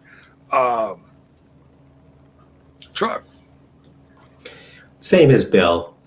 Story-wise, I figured he's telling him option see it, but there's nowhere else for you to go. And privately, I imagine that it was a bit of a personal moment between the two. That, Bill, just as you were saying, that you've accomplished something really special tonight. I'm proud of you. Blah blah blah. Because it was an absolutely tremendous match. I'm really looking forward to watching it again, because I can't think of many that I've ever seen that are at that level. Yeah, and then I even missed part of it live because I had to step away for a minute. But yeah, for what I watched, I got about 2/3 of it. But it was absolutely amazing. And like I said, the fact that knowing what Chris Sabin has done over the past several months leading up to this, to put that bit of doubt in your mind and then have him tell the story they told tonight, it's great. It was great. It's this. It really made you feel like don't like I've said it a billion times. Don't assume anything. So, and then that leads us to the main event. Impact World Title. Christian Cage versus Ace Austin. This was honestly, this was a lot better than I thought it was going to be. And that's not a knock on anyone, just because I didn't know exactly what story they were going to tell. Was this going to be a thing where Fulton does some kind of shenanigans and then Ace Austin wins with the cheap heat? Does Christian have kind of a, because you really didn't know how much time they were going to take. They took up a decent amount of time. You really didn't know what kind of story they were going to tell. With shenanigans, just a regular match, or what? And I was really happy with this, and to the point that I really felt for a while that Ace was going to win it, and I was hoping it. And it's no hate on Christian Cage, but I felt like that would have been a great time. And of course, that feeling changed at the end with what we got, because that made me feel like, wow, what we got coming down the road is going to be amazing. But I don't want to take anything away from Ace Austin at the same time, because, man, if there was ever a night where he was going to become champ, this felt like it was. This felt like this was it. Let's start with Truck. Truck, your thought on the main event. Ace's promo leading into the match is fantastic. If there's one thing I'm really looking forward to Bound for Glory. If there's one thing I'll say for this match is I'm sorry that he's not going to get that youngest Impact champion of all time, because he's going to be around for a while, and he's definitely going to have it sooner rather than later. What's that? He still has a cup. He still has a cup, yeah. He does. There was a couple more months after this point, I think. He could still win it. and call himself youngest champion. But yeah, we'll see. The match was excellent, I thought. I didn't have any concerns about it being a weak match. Christian is, a special kind of animal. Ace is a special kind of animal. I figured that they were going to work very well together. Yeah, Charles, it's nuts how good Christian still is. He's better than he ever was. He's the best he's ever been. It's absolutely wonderful to watch him, and I'm glad that we've got him for a bit of time here. Yeah, no matter where you watch him, whether you watch him in his run on AEW or as champ here, you're if you're not watching, you're missing something special, because this is a guy that didn't know 7 years ago if he was ever going to get in the ring again, and now look at what kind of year we're having. We got the return of CM Punk in AEW. We got Christian Cage. Whether you like him as champ or not, the quality of the champion he is still good in my professional podcast opinion. He has belonged in the main event for every match he's had. He's brought it. He's showed up 100%. And it's, for me as a guy who was a kid, watched him in the WWE, now getting to see him, coming back 20 years on and seeing, I was right. That guy was a lot better than what he was getting at the time. Yeah. Oh, he came to TNA in 2005 to prove it. Yeah. He wasn't a main eventer until he came to TNA. Yeah. Yeah. Yeah, and I heard his feud with Randy Orton is one of the best feuds ever, and I really didn't pay attention for whatever reason. But I did pay a lot of attention to his stuff in TNA when he first showed up. Was it 2005, 2006? Yeah, 2005. Okay. And that was eye-opening. That was a shocker. And that was a lot of fun to watch. I was like, wow, what's he really going to do here? And they pulled the trigger on him. They were like, okay, we're going to do with you what we feel should have happened with you over there, And well, shoot, he's he had to cut. He's having the most amazing wrestling year. He came back to wrestling in another company that gave him that opportunity to have a great moment with Edge. And Truck, I'm sure you appreciated that. But then to know that same company didn't want to keep him around to do anything with him shocked me. I was like, okay, now what's next? It really shouldn't shock me, but no. Remember the guy who runs the place, unironically, wanted to put a blue dot over his face whenever he was on TV, because he thought, I don't like looking at this guy's face. Let's put a blue dot over his face, and that can be his gimmick. That says a lot. Yeah, and once that guy thinks of you one way, he's not going to change his mind. No matter what he does in another company or anything. No, what you do in another company doesn't exist. Yeah, exactly. Doesn't matter. Yeah, he was the original. That kind of came over, had success, eventually went back, and was told to be humble pretty much for a while by coming back, and then sadly got hurt. But no, I think it's great that he's back. I think anybody that was a fan of TNA back then, even if you were like, oh, he came from there, but he did his thing there. He was there and had great stories, great matches. Oh, sure. I was a huge Christian Cage fan in Impact Wrestling, TNA at the time. I still can't call him Cage. To me, he's just Christian. He was Christian Cage. Then when he went back, he was still Christian Cage. I know. Double C's for life. But I think for anybody, and I know Trent is not a fan of the relationship, but seeing what they've been doing, yeah, you're not getting back and forth on shows, but for especially just the Impact viewer that doesn't watch anything else, you're getting these, and they're legends of the company coming back. You got it with Kazarian, you got it with Matt Hardy. You're getting some closure with some people that you didn't have before, and this is offering that opportunity. Is it a full-fledged partnership? You can go back and forth on that. but I'm fine with Christian Cage as champion. Kenny Omega, considered the best wrestler in the world.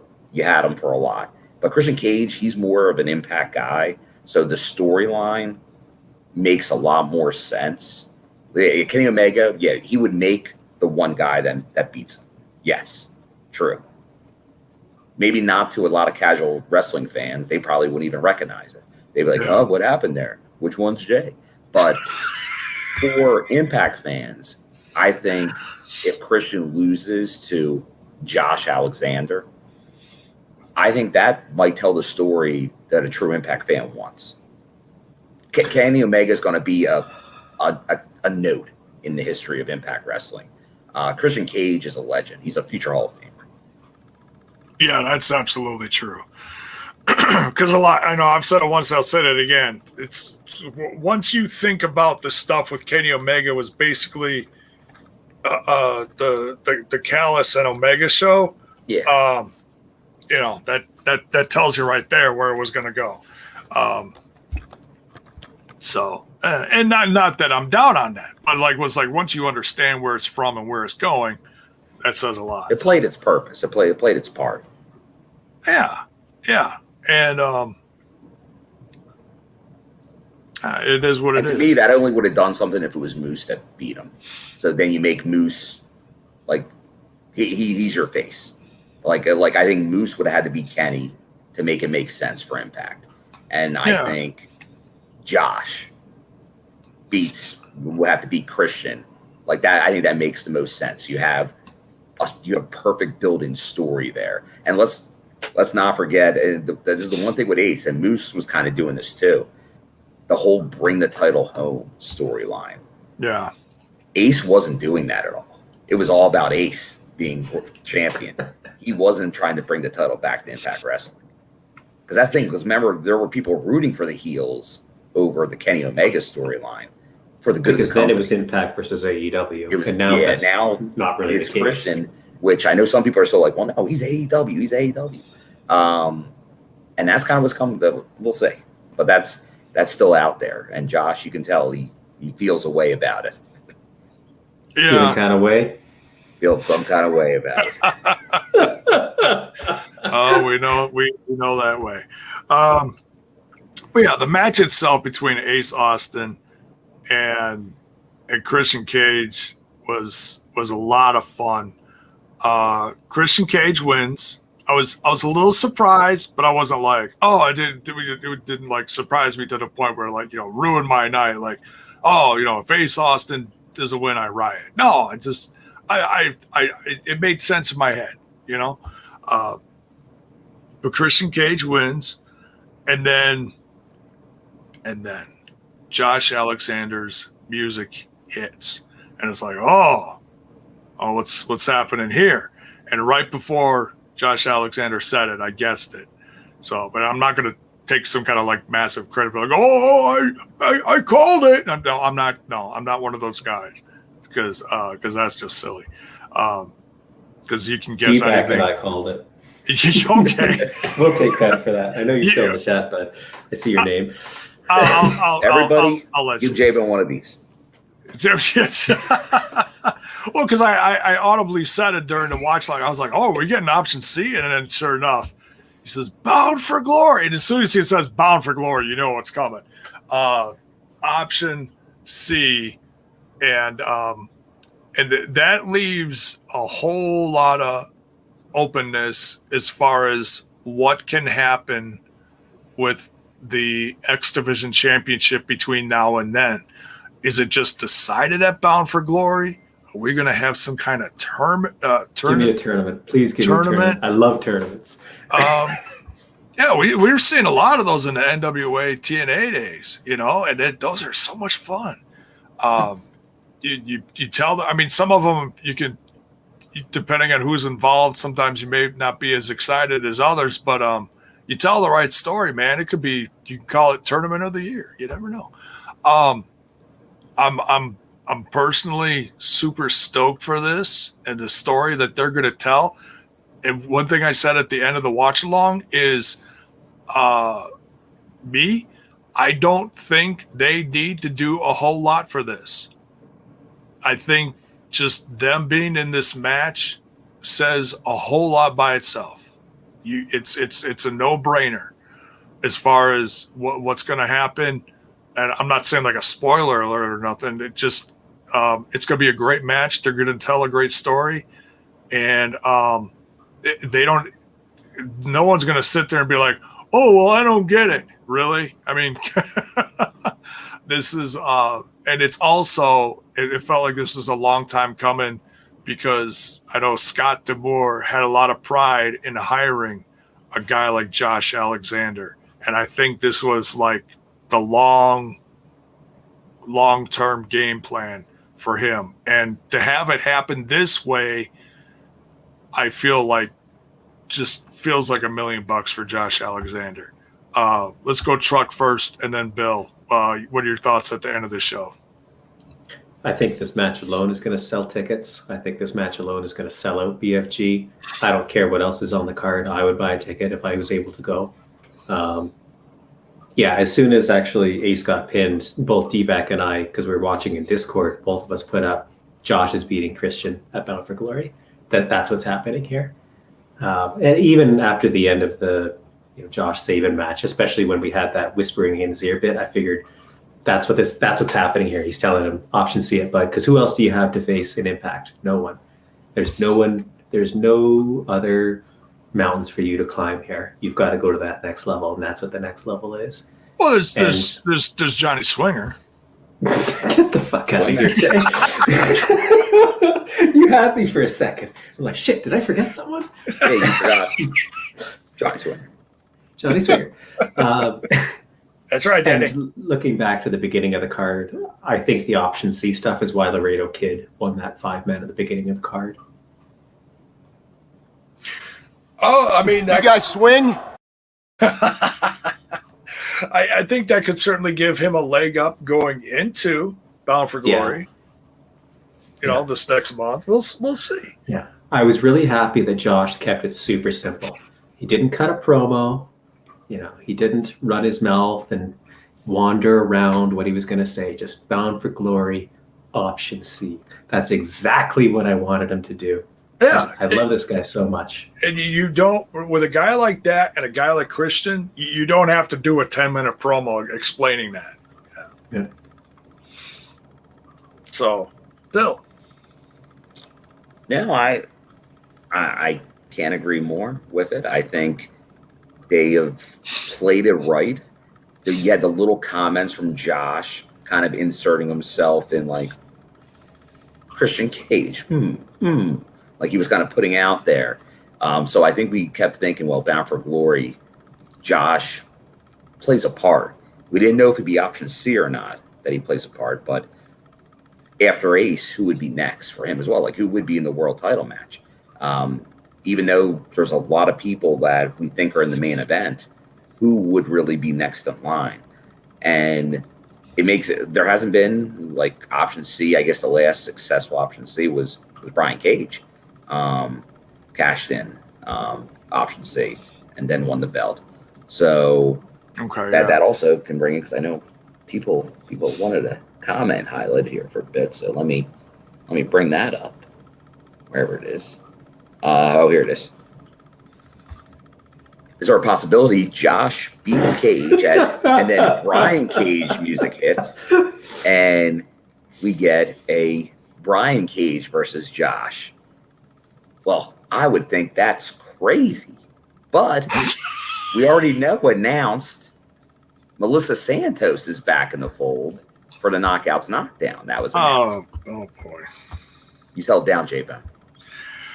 Oh, it's like, the 7 tie-ins with Kevin Bacon. It's like, no, don't do that. But we know, hey, who knows? Maybe this is intentional, because we know recently there was stuff put out there that he's not being used correctly at AEW. Would it shock me if Brian Cage showed back up in Impact in some capacity? Remember the infamous promo they cut, and Brian Cage talked about being world champion, like with the Tony. Maybe there is something to it. I don't think it would happen at Bound for Glory. Maybe sometime in 22. If Josh does win, could I see him maybe showing up at Hard to Kill or something like that? If he's doing nothing down south, why not? Come back for a few months, go through a few Yeah, like, feuds. could I see a feud? I could. Right now with the door, the Forbidden Door, he has a tie-in to Impact. We're seeing people with tie-ins to Impact resurface. It's almost seems like it's so recent though. Why would it? But that Melissa's doing something with Impact again. Maybe. I don't know if you can see the Twitch chats, Jay or Bill, but D-back in the chat. Cage versus Cage in the cage needs to happen. I agree. Hey, lockdown's coming back, man. Someday, yes, absolutely. Someday. Well, then you can't forget, Paige, and of course, then you got to put the match on Rampage. But I digress. You're gonna call it Ramcage for the night there? Yeah, Ramcage, absolutely. AEW Friday Night Rampage. Team Ramrod for life. Ramrod? What? Oh my god! Oh, we love Ramrod. Come on, I got to drink a liter of cola. That too. But yeah, I'm super excited. One discussion. I don't want to do this tonight. I want to bring this up for like a Patreon, like a Sunday dinner thing. What's the Patreon address, Jay? I can't remember. Oh yeah, just here. Shoot, I'll put it in there. Patreon. Boom, there it is. TNI Patreon is live. Sunday dinner or whenever we have, because sometimes it's Saturdays, depending on. Sometimes it's Saturday. Who can show up? Yeah, or it depends on who's bringing what kind of. Boom. Dear God, you scared me, Joe. Depends on who's bringing what kind of cake, pies, or cookies to the dinner. That's always a factor too, But now that we know that truck brings bread, we'll be expecting some bread. Cinnamon raisin. There we go. I'm sold. Let's do it. I want to have a discussion sometime, and please try to remember this because I know I'm going to forget. Because as soon as I say it, I'll forget it. What would have felt better? No, this is serious. What would have felt better? What we're getting now with Josh Alexander cashing in option C versus Christian Cage, or what I know a lot of fans wanted to end the the Kenny Omega run of his Impact World Title run versus Moose.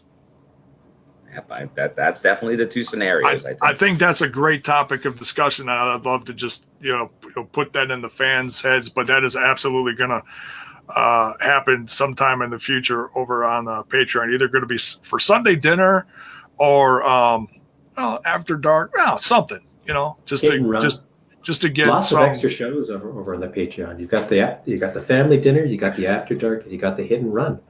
Yeah, plus the fans' choice. There's 4 extra shows you guys do now. There we go, and just to get more people on it too. Just to put some heads together as far as that goes. But yeah, by all means, there's different tiers. You get different things on different tiers. I'm not privy to that because Mark put that all together, and I'm old and I don't remember that shit. So, but by all means, folks, please take some time, head on over to the Patreon page, and go check it out. Trent, are you honestly shocked? I'm running the show. Are you shocked that we're still live? I tried to end it at 2 hours, but we're having a great discussion. Pathetic. Hey now. Thanks a lot to this, Bill. You're part of the reason this is over 2 hours. Hey, it wasn't me. It was Eric Young. It's Eric Young. But by all means, it was folks, by design. By design. Wherever you watch tonight, thank you. Make sure you smash that like button, smash that sub button. Thank you for the subs on Twitch. And Trent, anyone else not able to watch tonight due to the Apple fiasco with Impact Plus. I Oh haven't yeah, heard anybody saying it in the chat tonight, but I don't know. Everybody There were said several they people did on the Discord okay. The talking people that about did it it. there. yeah. I was having trouble logging in earlier. I'm not an Apple guy, but I got lucky. I tuned in a few minutes early, In watched the shocker countdown clock. reveal of the year, J-Bone is not an Apple guy. I'm not. I do love a good, delicious apple, though. A Macintosh? Apple? No. I got it, Bill. Fuji. Fuji Anyways, dust. I prefer. J-Bone loves his pie. Anyways, by all means, wherever you're watching, go check out all the links in the description. Much love. Check out the merch links. There's going to be a lot of new merch coming soon, going into the fall. So keep an eye out for that. And awkward Apple silence. Absolutely, Trent. Thanks again for tuning in. Whether you was on the live reaction or the review tonight, appreciate it. And thank you, Truck. Thank you, Bill. And I'm gonna thank myself for sitting here for 5+ hours. No, I'm not that big-headed. And thanks everyone for tuning in. We're gonna get out of here. And yeah, I was getting ready to play the outro. And no, when we do the double simulcast, Jiminy Christmas, that's freaking creepy. We don't do an outro. So good night, y'all. Much love. We'll see y'all soon.